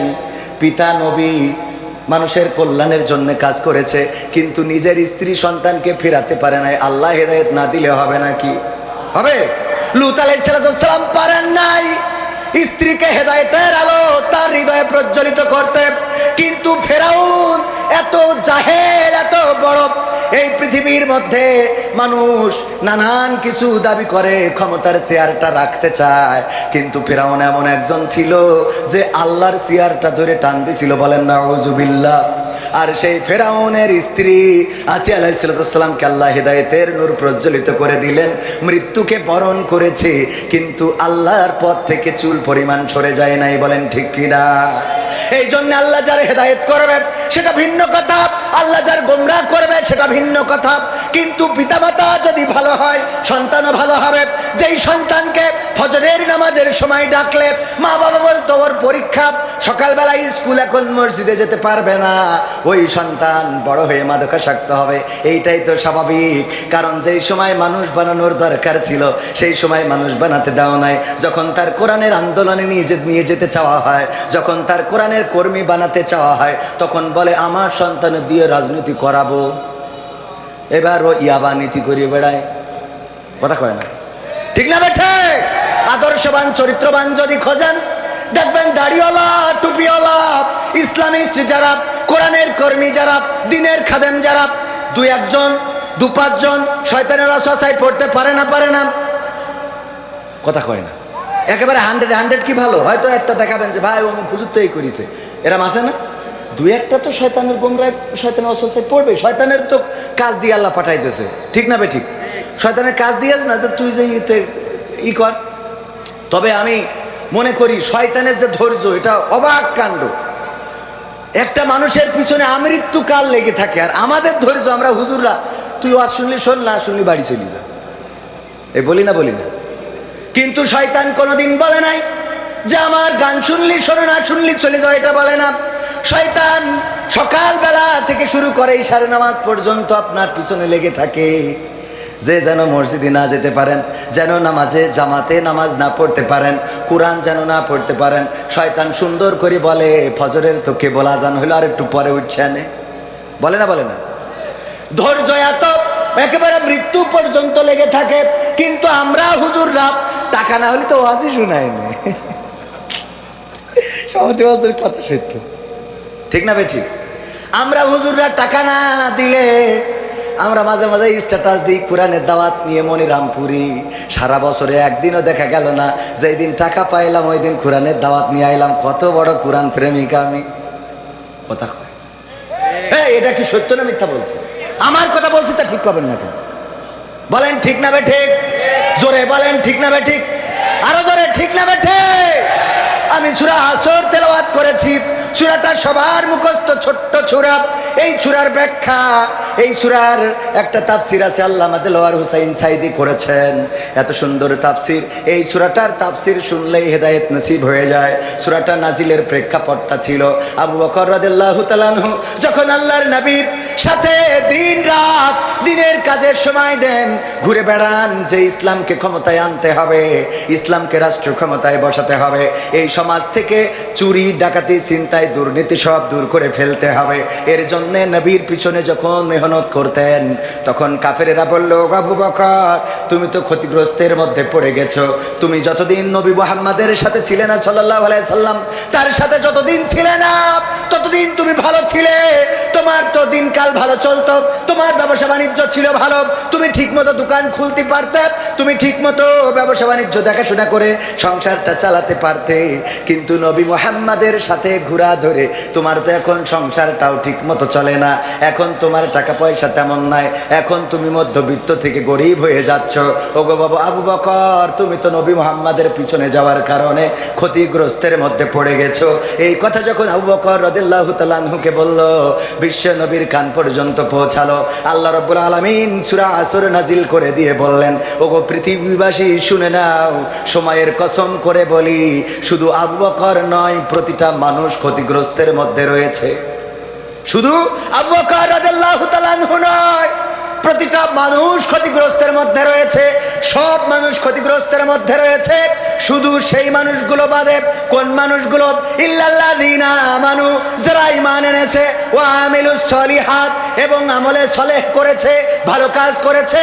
তারপরে ওয়া তাওয়াসাউ বিল হক, এবং হকের নির্দেশ দিয়েছে, এবং কি করেছে? ধৈর্যের উপদেশ দিয়েছে। এই চারটা কাজ যারা করেছে তারা ক্ষতিগ্রস্ত থেকে বেঁচে গেছে। ঈমানের বিষয়ে আমরা সবাই জানি না? ঈমান আমাদের আছে না নাই? আল্লাহর প্রতি ঈমান আছে না নাই? ومن الناس من يقول آمنا بالله وباليوم الآخر وما هم بمؤمنين আমার আল্লাহ বলছেন মানুষের মধ্যে এমন অনেক লোক আছে যারা বলে আমরা ঈমান এনেছি আল্লাহর প্রতি এবং পরকালের প্রতি, নেফাকি করে, ওরা ঈমানদার হতে পারে নাই, এটা থেকে তারা বিমুখ হয়ে আছে। এখন বলেন আমরা বলি ঈমানদার আর আল্লাহ বলে, ওরা মুখে বলে, আসলে বাস্তবতায় নাই। কার কথা সত্য, আমাদের না আল্লাহর? কার কথা সত্য? আল্লাহর কথা সত্য, 100% সত্য, দিবালোকের মতো সত্য। রাতের অন্ধকার যেমন আসে তেমন সত্য, এই পৃথিবী যেমন আছে এটা যেমন সত্য তেমন সত্য, সূর্য আছে, চন্দ্র আছে, এটা যেমন সত্য তেমন সত্য আল্লাহর কোরআনের কথা। আল্লাহ বললেন মানুষের মধ্যে এমন অনেক লোক আছে যারা মুখে বলে আমরা আল্লাহকে বিশ্বাস করি, পরকালকে বিশ্বাস করি, অথচ তারা মুখে বিশ্বাস করে, মুখে বলে, অন্তরে বিশ্বাস করে না, বিশ্বাস পোষণ করে না।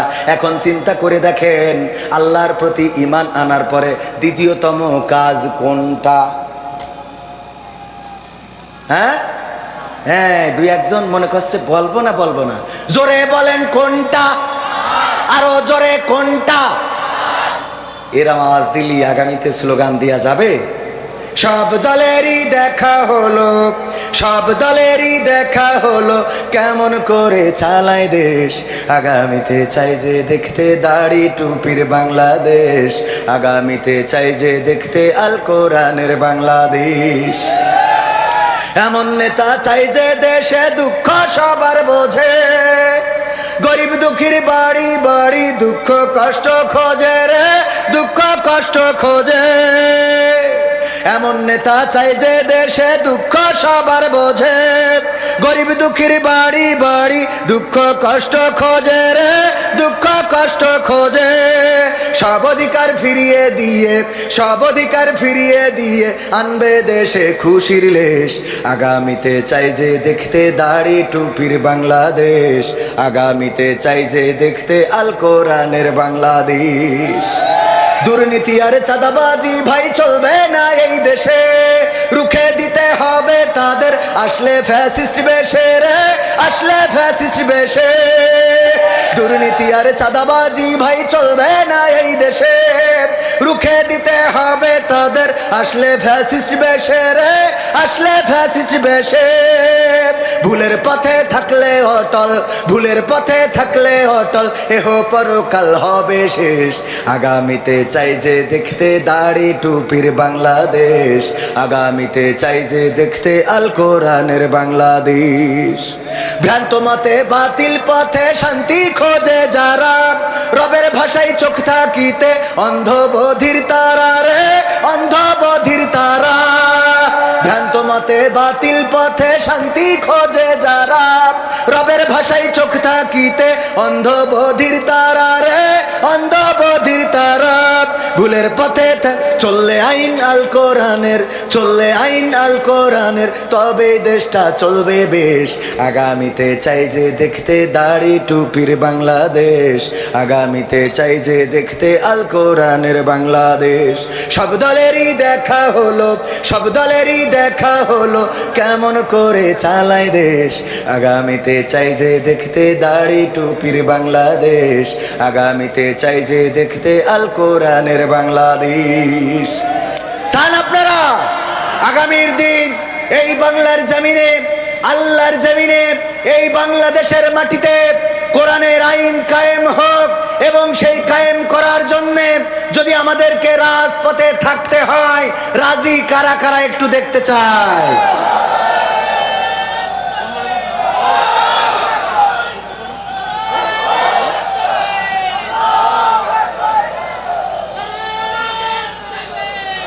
সম্মানিত ভাইয়েরা, যদি ঐক্যবদ্ধ থাকেন, চরমনাই, জামাত, হেফাজত, যত ওলামায়ে কেরাম আছে, পাশাপাশি যারা প্রকৃত অর্থে আল্লাহকে ভালোবাসেন, রাসূলকে ভালোবাসেন, তারা যদি ঐক্যবদ্ধ হন, তাহলে বাংলাদেশে 5ই আগস্টে যেমন এক ধাক্কায় আমরা অনেককে বর্ডার পার করে দিয়েছি, আর একটা ধাক্কায় এই জমিনে কোরআনের রাজ কায়েম হয়ে যাবে ইনশাআল্লাহ। এই ধাক্কা দিতে রাজি আছেন? যদি রাজি থাকেন ঐক্যবদ্ধ থাকতে হবে, বাতিলের রক্ত চক্ষুকে উপেক্ষা করতে হবে। আর বাতিলকে স্পষ্ট করে বলে দিতে চাই, আমরা কোন দলের হয়ে কাজ করি না। আমাদেরকে জামাতের বলবেন হবে না, আমাদেরকে হেফাজতের বলবেন হবে না, আমাদেরকে আটরশি ফুরফুরা অন্যান্য যত দল আছে তাদের দলের ট্যাগ লাগাবেন হবে না। আমরা দল করি আল্লাহ ও তার রাসূলের দল, বলেন ঠিক কিনা? কারণ এই জমিনে যদি কোন ইসলামী দল আল্লাহর আইনের বিপক্ষে যায়, আমরা সেই ইসলামী দলকে বঙ্গোপসাগরে ফেলে দেব, ঠিক না বে ঠিক? আর যদি কোনো অনইসলামিকও ইসলামের পক্ষে আসে, বুকটা উদার রেখেছি, জড়িয়ে বুকে তুলে নেব।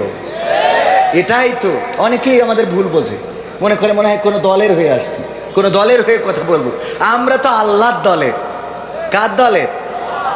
অ্যাডভোকেট গাজী এনামুল হক। আল্লাহর কথা এবং আল্লাহর আইন নিয়ে যদি চলের সাথে আসি, যদি আল্লাহর আইন নিয়ে না চলে তাইলে তার পিছনে চাখাতি যাওয়ারও টাইম আমাদের নাই, ঠিক না বে ঠিক? এই জায়গায় বিএনপির কোন নেতা, অন্য দলের কোন নেতা যদি বলেন কোরআনের আইন দিয়ে চালাবো, সেই দলের পিছনে মেহনত করবো, বলেন ঠিক কিনা? অনেকেই বোঝে না, মনে করে হুজুর মনে না, পাগল। আমরা আল্লাহর দলের লোক। কার দলের লোক?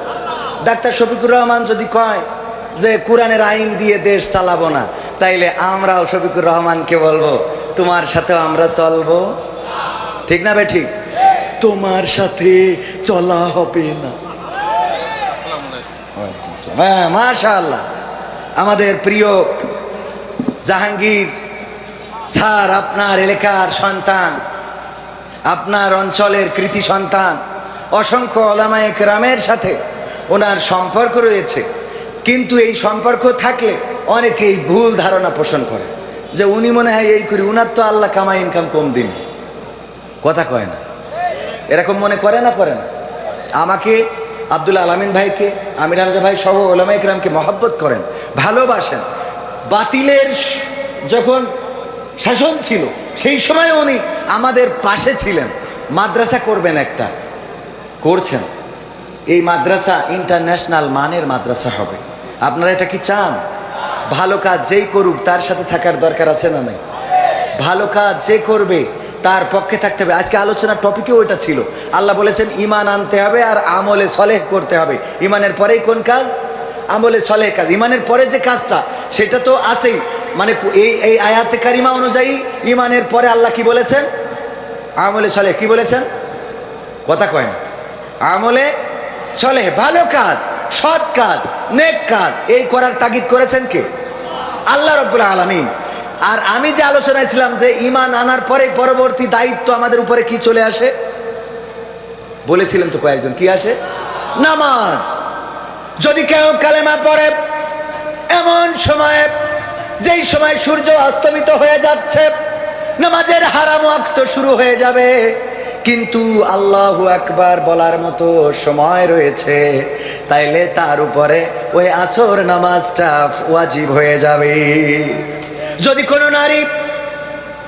কোনো নারী পবিত্র হওয়ার আগে এমন সময় পবিত্র হলেন যেই সময় সূর্য অস্তমিত হতে যাচ্ছে, আল্লাহু আকবার বলার মতো একটু সুযোগ আছে, ওই সময়ও যদি পবিত্র হয়ে যায় তবুও তার ওই ওয়াক্তের নামাজটা পড়ে নিতে হবে। ও আমার ভাইয়েরা, এই জন্য ঈমানের পরে নামাজ। আমি যেটা বলছিলাম, আল্লাহর প্রতি যদি আমাদের ঈমান থাকে, পরকালের প্রতি যদি আমাদের ঈমান থাকে, পুলসিরাতের প্রতি যদি আমাদের ঈমান থাকে, কবরের প্রতি যদি আমাদের ঈমান থাকে, গায়েবের প্রতি যদি আমাদের বিশ্বাস থাকে, তাইলে আজান হওয়ার পরে কেমন করে আপনি চায়ের দোকানে বসে থাকেন, আজান হওয়ার পরে কেমন করে কম্বলটা টেনে নিয়ে আবার ঘুমিয়ে পড়েন, আজান হওয়ার পরে মসজিদে না যেয়ে কেমন করে আপনি আপনার ব্যক্তিগত কাজে ব্যস্ত থাকেন। যদি আল্লাহর প্রতি বিশ্বাস থাকতো তাইলে আপনি আজান হয়ে গেলে নামাজ না পড়া পর্যন্ত শরীরের মধ্যে অশান্তি কাজ করতো, বলেন ঠিক কিনা? তাহলে কি আমাদের ঈমানটা ঠিক আছে? তার মানে আল্লাহ বলেছে তাদের কথা যারা বলে আমরা বিশ্বাস করেছি, আমরা ঈমান এনেছি, আল্লাহর প্রতি এবং পরকালের প্রতি বিশ্বাস যদি করে থাকতো তাইলে নামাজ পড়তো, রোজা রাখতো। রোজার মাস আসলে গ্যাস্ট্রিক শুরু হয় এমন আল্লাহর বান্দা আছে না নাই? ওরে বাবা, ওর রোগ যত আছে 11 মাস হয় না, রোজার মাসে শুরু হয়। আবার এখন কিছু মুসাল্লিয়ানে কেরাম আছে, ও দুনিয়ার সব কাজ করে বেড়ায়, আইল কেটে তুলোধুনা করিয়ে দিচ্ছে, আর মসজিদে আসলে চেয়ারে না বসলে নামাজ পড়তে পারে না। এরম আল্লাহর বান্দা আছে না নাই? ও সব করে বেড়াচ্ছে, এমন কি দেখলাম বাচ্চাও হয়, কথা কয় না, সব হয়। বাচ্চা হয় মানে তো খারাপ কথা না, তো আবার কি? ও আমার ভাইরা, এর পরে মসজিদে এসে চেয়ার নিয়ে বসে, চেয়ার ছাড়া নামাজ হয় না রে, ওর মতো ফাকেল আর কেউ হইতে পারে না। ঠিক না বেঠে? আল্লাহর কাজ করতে গেলে যত মাজায় ব্যথা, আল্লাহর কাজ করতে গেলে সিজদা। আরে বাবা, সিজদাটা যদি আল্লাহর জন্য হয়, কপালটা যখন আল্লাহর কাছে লাগাবেন। যতবার কাবাতে গেলাম, কেন জানি কাবার কাছে যখন গেটটা দিয়ে ঢুকি, ওই গেট দিয়ে যখন ঢুকার পরে কাবার ওই গ্লাভটা চোখে পড়ে, চোখ থেকে অশ্রু বিগলিত হয়। যতবার কাবায় যে হাত তুলেছি, চোখের পানিটা ধরে রাখতে পারি নাই। যে রিয়াজুল জান্নাত মসজিদে নববীতে, সেখানে ঢুকে সিজদায় পড়ে থাকলে মনে হয় এই সিজদাটা আমৃত্যুকাল, মৃত্যু না হওয়া পর্যন্ত সিজদা থেকে উঠবো না। পুলিশ জোর করে উঠিয়ে দেয়। যারা হজে গিয়েছেন তারা জানেন, হজে গিয়েছেন, ওমরায় আছেন না, পুলিশ জোর করে উঠিয়ে দেয়, ও আল্লাহর বান্দা ওঠো, তাড়াতাড়ি করে বের হও, আর অন্য গ্রুপ ঢুকবে। সিজদায় গেলে মাথাটা নত করলে রিয়াজুল জান্নাতে কি শান্তি, এত শান্তি। আল্লাহর জন্য সিজদাটা যদি দিতে পারেন, আমরা একেবারে কাঠঠুকরার মতো ঠোকর মেরে নামাজ পড়ি, এটা করা যাবে না। নামাজ পড়বেন একেবারে খুশু খুজুর সাথে, রুকুটা করবেন সুন্দর করে, সিজদাটা করবেন সুন্দর করে। আপনি মাথায় রাখবেন, আপনি আল্লাহকে দেখেন না, কিন্তু দেখেন আল্লাহ আপনাকে দেখে না, দেখে না, আল্লাহ আপনাকে দেখে। সুতরাং আল্লাহ আপনাকে দেখছেন, এটা মাথায় রেখে রুকু করবেন, সিজদা করবেন, তাসবিহগুলো সুন্দর করে পাঠ করবেন, সিজদায় যাবে আর আল্লাহর কাছে বলবেন, মনের চাওয়াগুলো আল্লাহর কাছে বলবেন। দুটি হাত তুলে যারা মোনাজাত করে, আমি বলি 2 হাত তুলে মোনাজাতের চেয়ে যদি সিজদায় যেয়ে মোনাজাত করেন, এটা আল্লাহর কাছে আরো অধিক কবুল করার জন্যে, আল্লাহর কাছে এটা গ্রহণযোগ্য হয়ে যায়। বলেন সুবহানাল্লাহ। তাহাজ্জুদের নামাজে সিজদায় পড়ে সুবহানা রাব্বিয়াল আলা এটা বলেন, এরপরে আপনার চাওয়াগুলো বলেন। ওগো রব, তুমি পবিত্র, তুমি আমার কষ্ট দূর করে দাও, তুমি আমার অভাবটা দূর করে দাও, তুমি আমার চাকরির ব্যবস্থা করে দাও, তুমি আমার লেখাপড়ায় কামিয়াবি দান করে দাও, তুমি আমার ঘরে নেক পাত্রী দিয়ে দাও। আর যেই বোনেদের ভালো বিয়া হচ্ছে না, বয়স চলে যাচ্ছে, আল্লাহর কাছে বলেন, আল্লাহ তুমি আমাকে সুন্দর একটা পাত্র দিয়ে দাও। তাহাজ্জুদের নামাজে আল্লাহর কাছে মাথা নত করে, চোখের অশ্রু ফেলে গভীর রাত যদি কাঁদতে পারেন, আল্লাহর নবী বলেছেন, আল্লাহ রাব্বুল আলামিন আরশ আজিম থেকে ফেরেশতাদেরকে ডেকে বলেন, ওগো ফেরেশতারা, আমার এই বান্দাগুলো সবাই যখন ঘুমানো, তখন এই বান্দাগুলো কেন এই রাতের অন্ধকারে এইভাবে সিজদায় পড়ে কান্নাকাটি করে, চোখের পানি কেন ফেলে? ফেরেশতারা বলে, ওগো আল্লাহ, তুমি তো আমাদের থেকে ভালো জানো, তুমি তো বান্দার মনের খবর রাখো। আল্লাহ বলে, তোদের কাছ থেকে শুনতে চায়। ফেরেশতারা বলে, আল্লাহ, ওই মানুষগুলো গুনাহ করেছে, ওই মানুষগুলো জেনা করেছে, ওই মানুষগুলো অন্যায় করেছে, ওই মানুষগুলো বাতিলের গোলামি করেছে, ওই মানুষগুলো অভাবে রয়েছে, ঋণগ্রস্ত রয়েছে, ওই মানুষগুলো রোগগ্রস্ত রয়েছে, কষ্টে রয়েছে, সংসারে অশান্তিতে রয়েছে। এই জন্যে এই গভীর রাতে সবাই যখন ঘুমানো, তখন জেগে উঠে তোমাকে ডাকছে, যেন তুমি ডাকের সাড়া দাও। তুমি তো উত্তম ডাকের সাড়া দানকারী। আল্লাহ রাব্বুল আলামিন ফেরেশতাদেরকে বলেন, ওগো আমার ফেরেশতারা, তোমরা সাক্ষী থেকে যাও, এই গভীর রাতে যারা উঠে যারা আমাকে ডাকলো, আমার কাছে চাইলো, আমি ওদের সকল চাওয়াগুলো আমি আল্লাহ পাওয়া করে দিলাম। বলেন সুবহানাল্লাহ। এটা কি আমার কথা? এটা বিশ্ব নবী সাল্লাল্লাহু আলাইহি সাল্লাম বলেছেন। সুতরাং রাত জাগবেন, তাহাজ্জুদের নামাজ আদায় করবেন, আল্লাহর কাছে কাঁদাকাটি করবেন, গুনাহের জন্য কাঁদবেন, কষ্টের জন্য কাঁদবেন, অভাবের জন্য কাঁদবেন। আল্লাহ রাব্বুল আলামিন আপনার কষ্ট অভাব দূর করে দিবেন। আপনি সুখ চাইবেন, আল্লাহ সুখ দেবে। আল্লাহ আত্মিক প্রশান্তি দান করে দিবে। আল্লাহ রাব্বুল আলামিনের কাছে মাথা নত করে দিবেন। তার মানে ইমানের পরের কাজ হলো নামাজ আদায় করা। এরপরে আপনি সাওয়াম পালন করবেন, যাকাত দিবেন, হজ করবেন, এবিলিটি থাকলে এটা ইসলামের স্তম্ভ গেল। আর সূরা আসর অনুযায়ী আপনি কি করবেন? আল্লাহ বলছেন ঈমান আনবেন, এরপরে সৎকর্ম করবেন। সৎকর্মের মধ্যে ছোট একটা টিপস আপনাদেরকে দিয়ে যাই। সৎকর্ম যারা করতে চান মসজিদে তো যান, মসজিদে যাওয়ার পরে মসজিদের মুসাল্লিদের জুতোগুলো থাকে এলোমেলো, এই জুতোগুলো একটু ঘুরিয়ে সোজা করে দেওয়া যাবে না? যাবে না? যাবে? এটা সৎকর্ম, এই কাজগুলো করেন। ছোট্ট কাজ, কিন্তু এই কাজের সওয়াব বেশি না কম? ছোট কাজ। আমার স্যার বলেন, সেই দিন তুমি মনে করবা তুমি অহংকারী নও, যেই দিন তুমি ফকিরকে সালাম দিতে পারবা। কি করবা? ফকিরকে আমরা সালাম দিই, বরং ফকির সালাম দিলেন। আর আমারও তো এমনি ইংরেজ খারাপ হয় ফকির দেখলে, কারণ এখন বেশিরভাগ ফকির ফকিরই না, বেশিরভাগ ফকির ফকিরই না। ফকিরকে সালাম দিবেন, অহংকার কমে যাবে। মসজিদের জুতা জোড়াটা সোজা করবেন, মানুষের সাথে ভালো আচরণ করবেন। বাজারে যাওয়ার পরে আমরা ভালো তরকারিগুলো কিনি, কিন্তু দেখবেন অনেক সময় অসহায় গরিব মানুষ, বাড়িতে একটা পেঁপে গাছ ছিল, বুড়ো মানুষ, বুড়ি বলেছে আমার তো ওষুধটা নাই, দেখো ওই পেঁপে দুইটা পেড়ে নিয়ে যে বিক্রি করতে পারো কিনা, যদি বিক্রি করতে পারো তাইলে আমার ওষুধটা কিনে আইনো। এই বুড়ির কথা চিন্তা করে বুড়ো মানুষটা গাছে থাকা কয়টা 3টা 4টা পেঁপে নিয়ে যে বসে আছে। আরে বুড়ো মানুষটা মলিন মুখে দাঁড়িয়ে থাকে, বসে থাকে, ওই পেঁপেটাকেও কিনতে চায় না। যেই দোকানে তরকারি বেশি সেই দোকানে কাস্টমার বেশি। আর এই অসহায় মানবিক এই কাজগুলো, অসহায় মানুষটার এই মানবিক কাজগুলো করতে চায় না। আমলে সলেহ হলো আপনি বাজারে যাবেন, দেখবেন সবচেয়ে কে খারাপ অবস্থায় আছে, কার দোকানে কাস্টমার কম, কার কাছে মালামাল কম, কে ছোট দোকান, তার দোকানে যান, কেনাকাটা করেন, যেন এই মানুষটা স্বাবলম্বী হতে পারে। আপনি ওই পেঁপেটা যদি কিনে আনেন, হয়তো ওই পেঁপেটার মধ্যে বাড়ি বুড়িটার ওষুধ কেনার পয়সা রয়েছে, এই কাজটার জন্য পেঁপেটাও কিনা হইল, আর সোয়াব দিয়ে দিবেন কে? আমলে সলে, বুঝেছেন তো? ছোট কাজ, কিন্তু এই কাজগুলো অনেক বড়, অনেক বড় সোয়াব আল্লাহ রাব্বুল আলামিন আপনাকে দিয়ে দিবেন। সম্মানিত ভাইয়েরা, কথা বেশি বাড়াবো না। বাবা তোমার দরবারে সব পাগলের খেলা। তারপরে আরো গান শুনতে চেয়েছি। ওই সময় বিপদে যখন ছিলাম তখন একটা গান লিখেছিলাম, কিন্তু সেই গানটা ওই সময় গাতি দিত না, একবার গাইছিলাম, গাওয়ার পরে জুতো থুয়ে পালাতি হয়েছিল। বলেন সুবহানাল্লাহ। হ্যাঁ, গণতন্ত্র চিনি না আমি, জানি না গণতন্ত্র, গণতন্ত্র দেখিনি আমি, শুনেছি গণতন্ত্র। এটা ছিল না? কথা কয় না? গণতন্ত্র চিনি না আমি, জানি না গণতন্ত্র, গণতন্ত্র দেখিনি আমি, শুনেছি গণতন্ত্র, গণতন্ত্র চিনি না আমি, জানি না গণতন্ত্র, গণতন্ত্র দেখিনি আমি। হ্যাঁ, ও তো মাথায় আসে, টেনশন করার দরকার নেই। শুনেছি গণতন্ত্র, শুনেছিলাম আমি বাংলাদেশে গণতান্ত্রিক রাজা, যখন যারে মনে চেয়েছিল ধরে দিয়েছিল সাজা।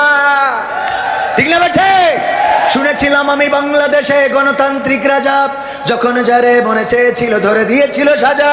কাউকে দিয়েছিল ফাঁসির দণ্ড, রেখেছিল আয়না ঘরে, কাউকে আবার লাশ বানিয়ে ভাসিয়েছিল সাগরে। কাউকে দিয়েছে ফাঁসির দণ্ড, রেখেছে আয়না ঘরে, কাউকে আবার লাশ বানিয়ে ভাসিয়েছে সাগরে। করেছে সব কিসের জোরে, ছিল কি দাদার মন্ত্র? কেমন গণতন্ত্র ছিল, কেমন গণতন্ত্র, গণতন্ত্রের আড়ালে ছিল মোদির ষড়যন্ত্র। কেমন গণতন্ত্র ছিল, কেমন গণতন্ত্র, গণতন্ত্রের আড়ালে ছিল দাদার ষড়যন্ত্র। শুনেছি আগে নির্বাচনে লাগতো টাকার নোট, দেখেছি আমরা ভোট করিতে লাগেনি কোনো ভোট। লেগেছে বলেন?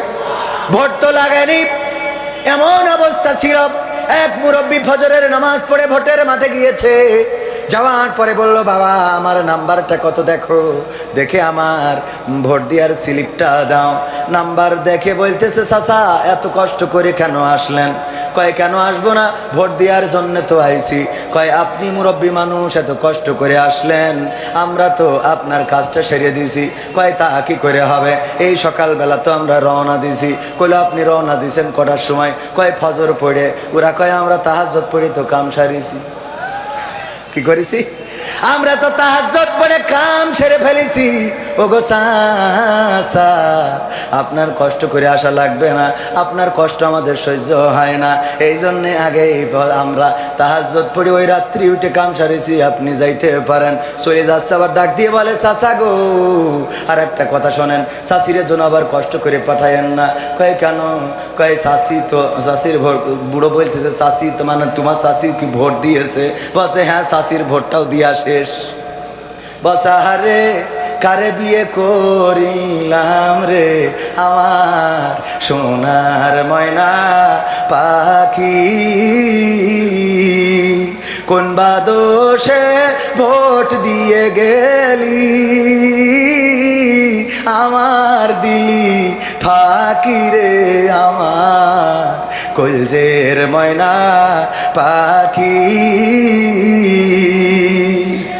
বুড়ো চাচা বলছে ওরে আল্লাহ, তোমার চাষির মতো নেমো খারাম পাওয়া যায় না, এত বড় নেমো খারাম কেমনে হইল, যার জন্যে আমি এখনো পথ চেয়ে থাকি, সে এমন একটা কাজ কেমনে করে গেল। ওই ভোটের যারা দায়িত্বে বলতেছে চাচা কেন, চাচি কি এমন অন্যায় করেছে? বলছে তোমার চাচি মারা গেছে আজ 11 বছর হয়ে গেল, 11 বছর পরে এসে ভোটটা দিয়ে গেল, কিন্তু আমার সাথে দেখা করে গেল না, এর মতো নেউ খারামের সাথে কেমনে আমি জান্নাতে যাব রে। কথা কি বোঝা গেছে? শুনেছি আগে নির্বাচনে লাগতো টাকার নোট, দেখেছি আমরা ভোট করিতে লাগেনি কোনো ভোট, ভোটের আগেই পাশ হয়েছে মন্ত্রী মিনিস্টার, লাগেনি মিছিল, লাগেনি মিটিং, লাগেনি তো পোস্টার।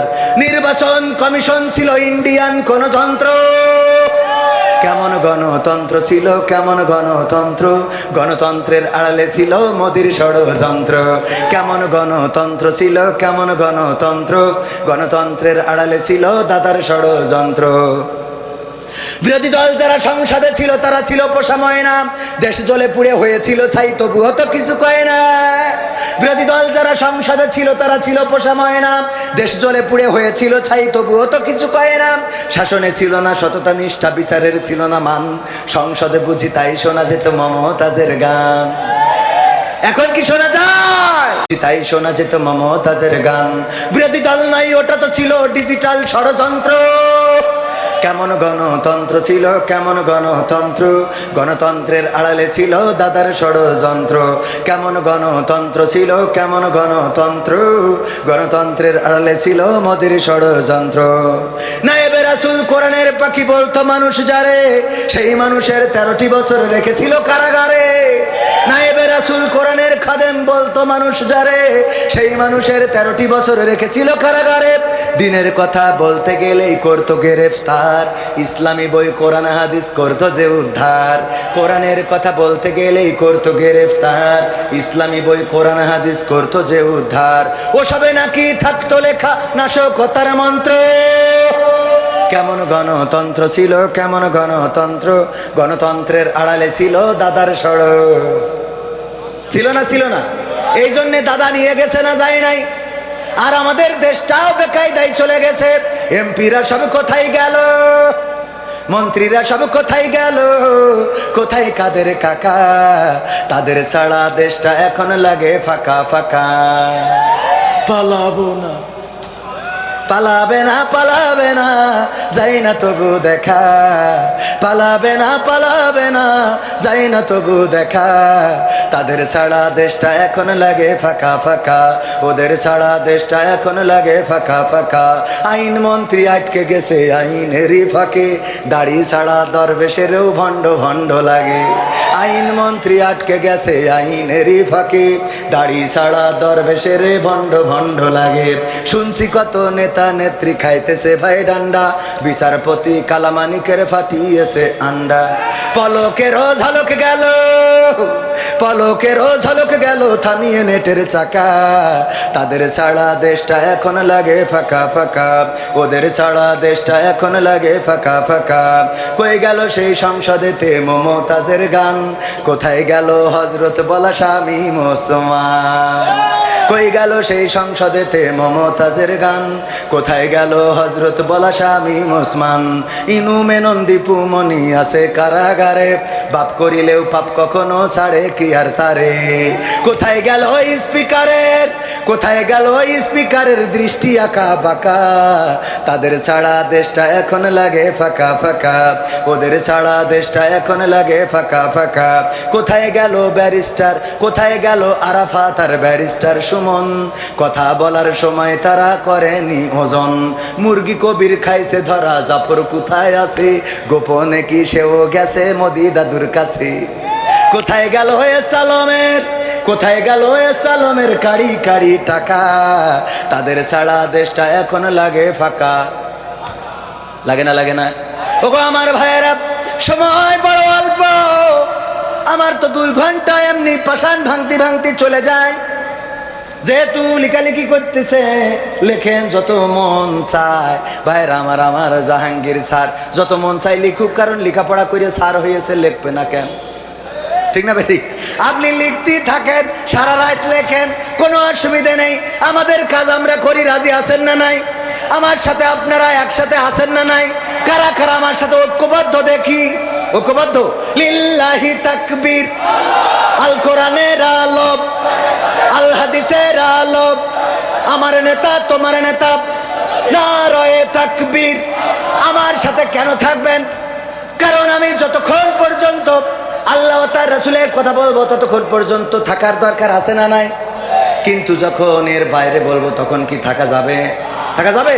এখন যদি আমি আপনাদের বলি, ভাইয়েরা আমার, আমি একটা মনিরামপুরি একটা সিনেমা হল বানাবো, একটু টাকার দরকার, বলেন দেবেন নাকি কেউ? দেবেন কেউ? কিন্তু যদি বলি এই মাহফিলি টাকা লাগবে, দিতে রাজি আছেন না নাই? জোরে বলেন, রাজি আছেন না নাই? কারণ আমি খারাপ জিনিসের জন্য যদি চাই, দিয়া যাবে? বলেন দিয়া যাবে? দিয়া তো যাবে না, যাবে না। কিন্তু ভালো জিনিসের জন্য যদি চাই, দিয়ার দরকার আছে না নাই? এই কথার সাথে একমত কারা কারা? হাত উঁচু করেন। আপনারা একমত? একমত? জোরে টান টেনে করেছেন? যুবক রেডি, একদম প্র্যাকটিক্যালে পরীক্ষা হয়ে যাবে আজকে। ও আমিও তো হাত উঁচু করে ফেলিস। 500 টাকা দেন ধার, ধার আমি পরে শোধ করে দিচ্ছি। ওই রাশে পেমেন্ট তো বিকাশে না। আমি হাত উঁচু করেছি না, আমি না দিলি ওরা নিজে হুজুরি 2 নম্বর করে 500 দেন। হ্যাঁ ঠিক আছে, 1000 টাকা ঠিক দেখেন না। এই হাত কই উঁচু করেন, নারায়ে তাকবীর। হাত দেখছেন কে?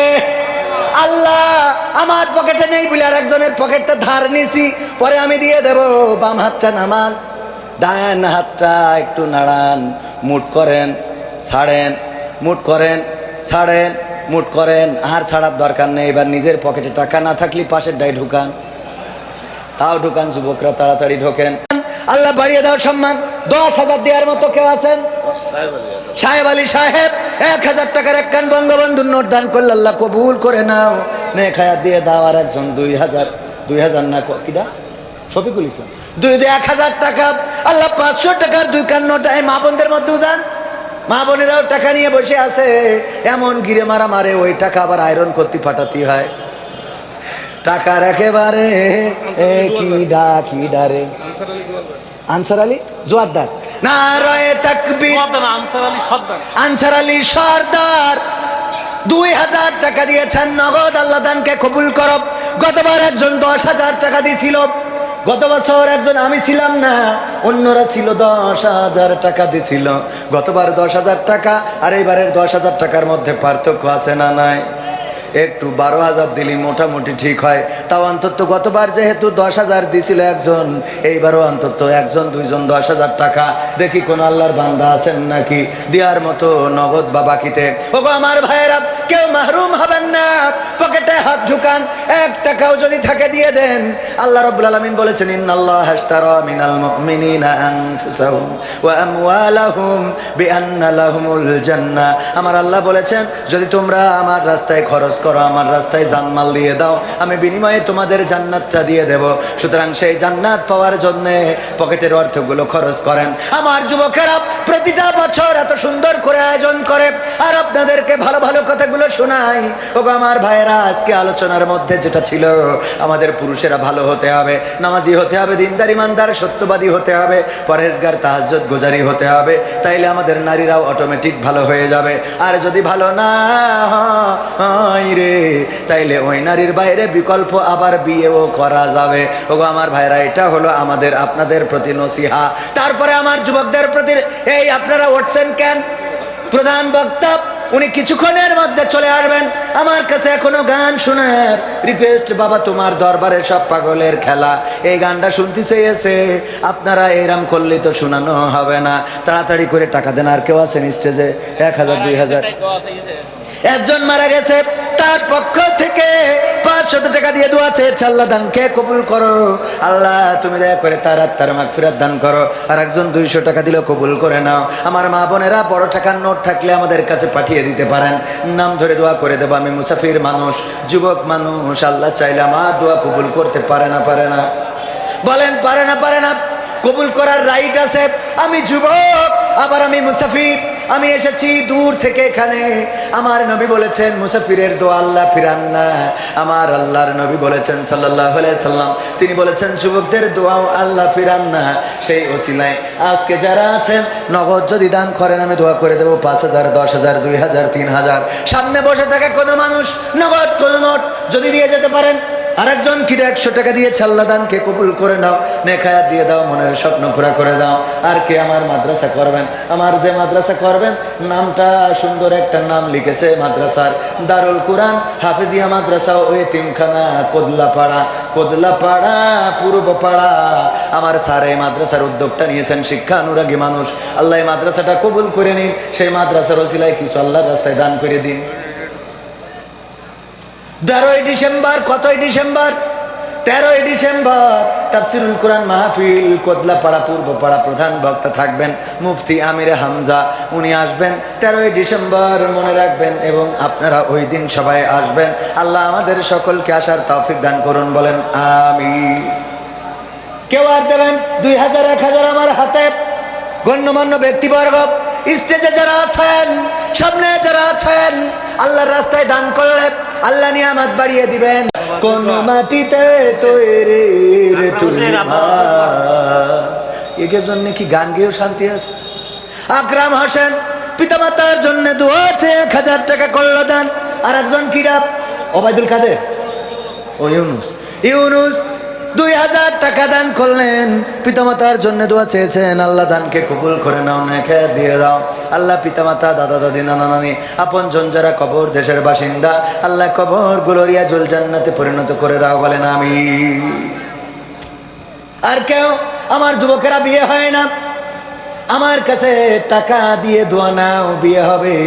কারণ আমি সাতক্ষীরায় একজনের দোয়া করে দিলাম, বিয়ে হইলো কিন্তু পরে ছাড়াছাড়ি হয়ে গেছে। বিয়ে তো হয়েছে, কি নাম জানো? হ্যাঁ, ইমন পানপুরি। হ্যাঁ, আমার রিপন পানপুরি, ইমন না রিপন, রিপন পানপুরি। দোয়া করেছি, বিয়ে হয়েছে, তবে এখন সংসারী। পরের বার আবার দোয়া করে দিলাম, পরে ভালো জায়গায় হয়েছে। আল্লাহ আমার দোয়ায় মাঝে মাঝে কাজ হয়, আবার মাঝে মাঝে একটু টাওয়ার পায় না। ওই বাগেরহাট থেকে দোয়া চেয়েছে, হুজুর 1000 টাকা দিলাম, হাসপাতালের নামে দোয়া করে দেন। আমি দোয়া করলাম, আল্লাহ রে এই বাগেরহাটে যত মানুষ আছে সব রুগী বানাই দাও। ও মা, হঠাৎ ধারণ এই কথাটা বলে নিতা, হঠাৎ পরের দিন দেখি আমার কাছে মেসেজ দিয়েছে, হুজুর গো কি দোয়া করে দিয়েছেন, আজকে উপরের লোক এসে, পুলিশ এসে আমাদের হাসপাতালে 1 লাখ টাকা জরিমানা করে দিয়ে গেছে। তাহলে দোয়া উল্টো কাজও করে না মাঝে মাঝে। এবার বলেন কি হয়েছে, কি হয়েছে? একজন তো অনেক আগের টাকা, কারো ছবি নেই, 500 টাকা কি দাম? একজন ভাবি, ও একজন চাষি 500 টাকা দিয়ে আল্লাহ দানকে কবুল করো, আর একজন 100 টাকা।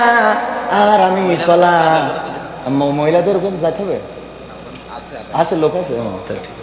কারণ আমার তো ভাড়া করে নিয়ে আসে, হুজুর গান গাও, হুজুর ওয়াজ করো, হুজুর কালেকশন করো, হুজুর মহিলাদের মধ্যে কালেকশন করে নিয়ে আসো। এক কাজে কয় কাজ, এই জন্য একটু টাকাও বেশি, ওটা ক্ষতি হয় না। ও আমার ভাইয়েরা, যা মানুষ জানে না আল্লাহ সেটা জানে না, সুতরাং যেটা করি সেটা তো করি। ভাইরা আমার একটা মাদ্রাসা আছে, ঠিকানা তানজিমুল কোরআন ক্যাডেট মাদ্রাসা। আমার গত বছরের ওয়াজের টাকা আর এই বছরের ওয়াজের টাকা ওখানেই যাবে। পাশাপাশি আবার নতুন করে উদ্যোগ নিচ্ছে একটা হাসপাতাল করাবো। আপনাদের কাছ থেকে ওয়াজের টাকা নিয়ে আর একটা হাসপাতাল করার পরে তারপরে আর একটা মিনি মার্কেট করে তারপরে আর টাকা নেবো না। মা বোনেরা, আপনাদের মধ্যেই আমাদের ভাই বোনেরা আছে যারা মহিলা স্বেচ্ছাসেবিকা যারা আছে, দয়া করে দান করেন আল্লাহর রাস্তায়। যদি দান করেন, মা বোনেদের কাছে আল্লাহ নবী যখন চাইতেন তখন নাকের ফুল, কানের দুল এইগুলো খুলে দিয়ে দিতেন। বলেন সুবহানাল্লাহ। আল্লাহর নবীর মহিলা সাহাবীরা এত দান করতেন, স্বর্ণ অলংকার গুলো সামনে ঢিবে হয়ে যেত। শুধু তাই নয়, কলিজার টুকরা সন্তানদেরকে দিয়ে দিতেন। একবার একজন মহিলা সাহাবী ছোট্ট বাচ্চা শিশু নিয়ে এসেছেন, এসে বলছেন, ওগো নবী, এই বাচ্চা শিশুটা আপনার সাথে যুদ্ধে পাঠাতে দিতে চায়। বলল, এই নেদা বাচ্চা, এই ছোট বাচ্চা যুদ্ধের ময়দানে নিয়ে যেয়ে কি করব? এই ছোট বাচ্চাটা না যুদ্ধ করতে পারবে, বরং তারে ধরার জন্যই তো আরো লোক লাগবে, আমাদের তো যুদ্ধে আরো ব্যাঘাত ঘটে যাবে। ওই সাহাবী বললেন, ওগো নবী, আমি জানি আমার সন্তান যুদ্ধ করতে পারবে না, আমি জানি আমার সন্তানের যুদ্ধ করার মতো শক্তি সামর্থ্য এখনো হয় নাই, কিন্তু নবী গো, আপনার সাথে যুদ্ধ করার সৌভাগ্য এই সন্তান বড় হওয়া পর্যন্ত এই সন্তান কি পাবে আপনার সাথে যুদ্ধ করার সৌভাগ্য? এই জন্য আমি চেয়েছি আমার সন্তানকে আপনার সাথে যুদ্ধে পাঠাবো।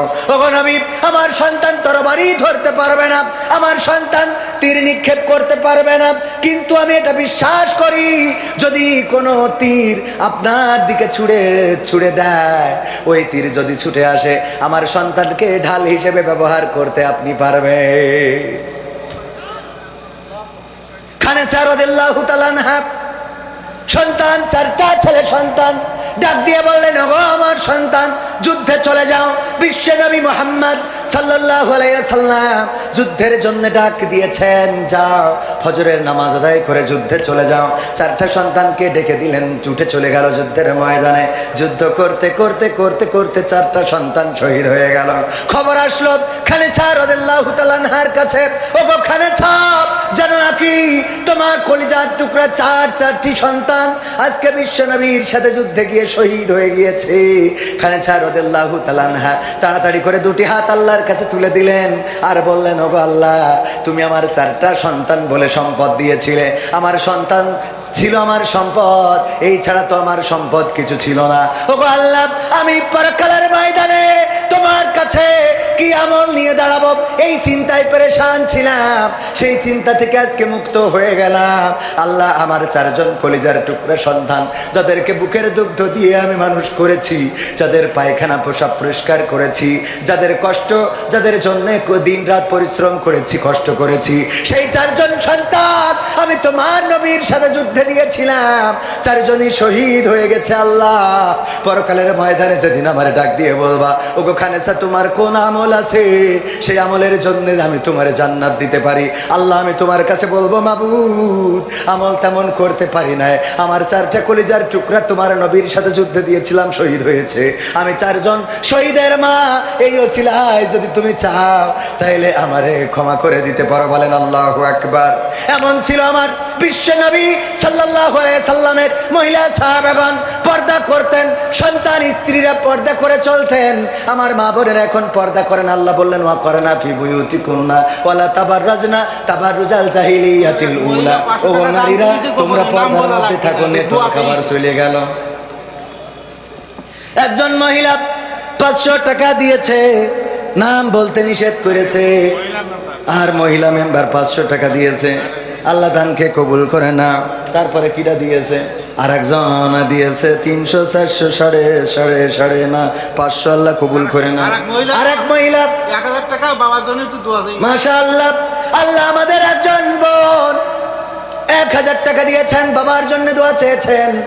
মা বোনেরা জানে বাবা কি জিনিস, যেদিন বিয়ে দেয় মা হাওমাও করে কাঁদে, কিন্তু বাবা হাউ হাউ করে কাঁদতে পারে না, চোখের আড়ালে গিয়ে চোখের পানিটা ছেড়ে দেয়। আহারে কলিজার টুকরা, তুই যেদিন বলেছিলি ঈদের জামা লাগবে, আমার জামা না কিনে তোর জন্য ঈদের জামা কিনেছি।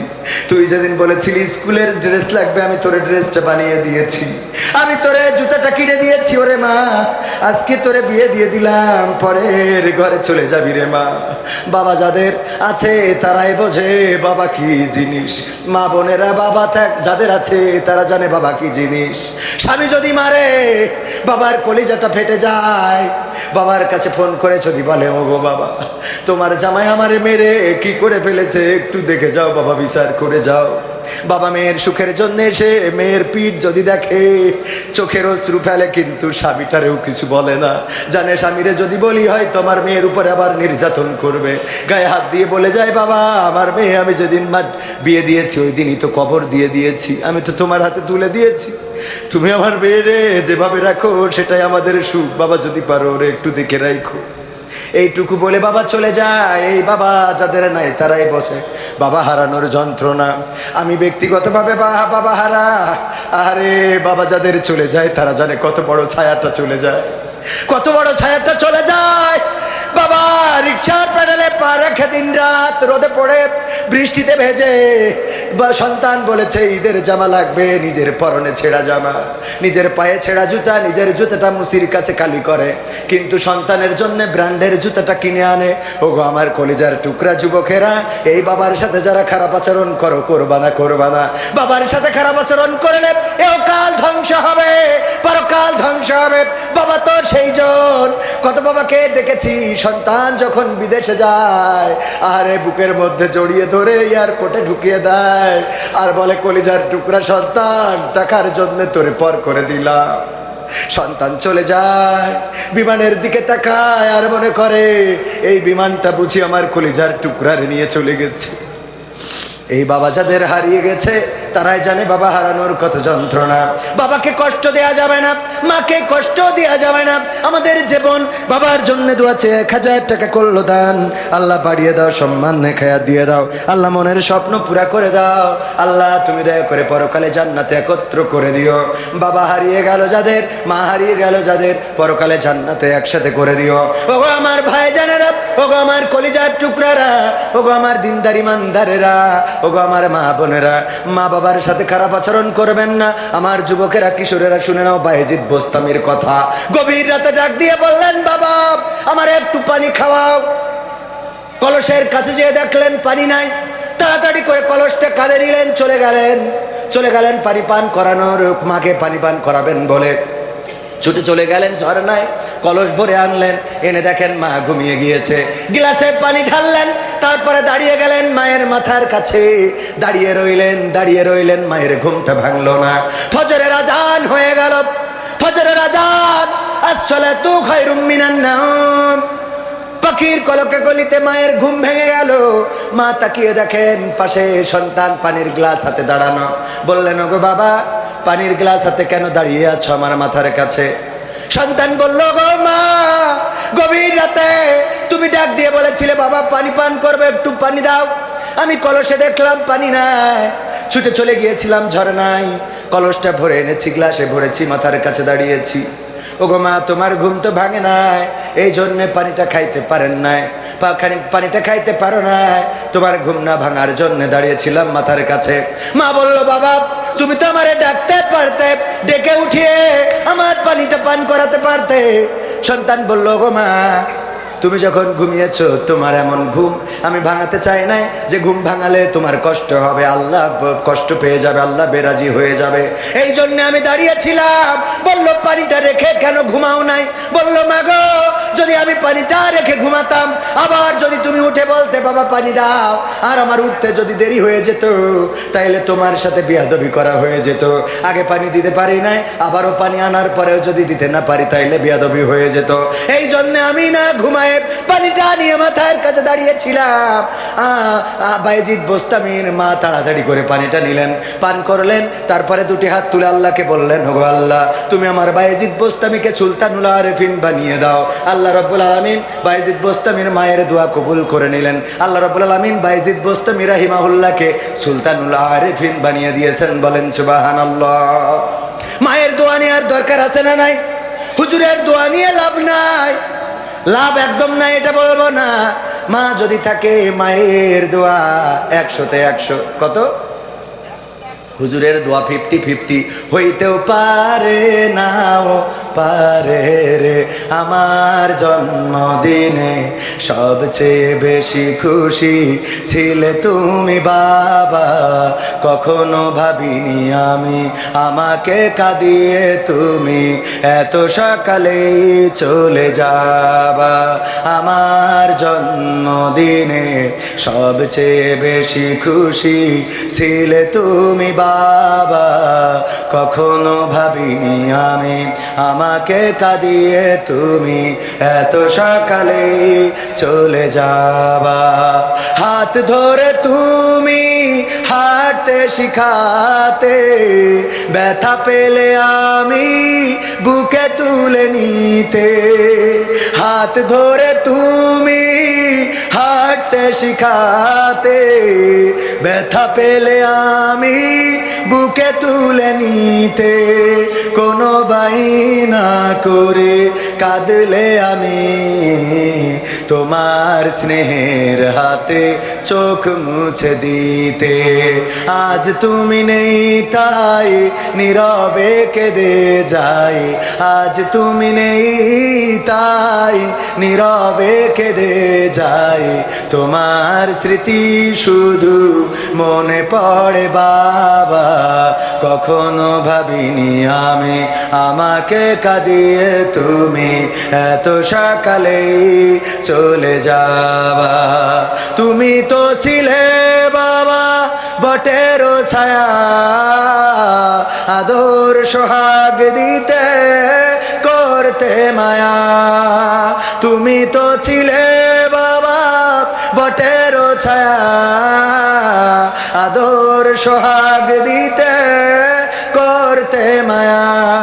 তোমারই সম্পদ নষ্ট করেছি কত, কখনো বলনি তুমি আমি অপায়া। আজ তুমি দূরে দূর বহু দূরে, আজ তুমি দূরে দূর বহু দূরে।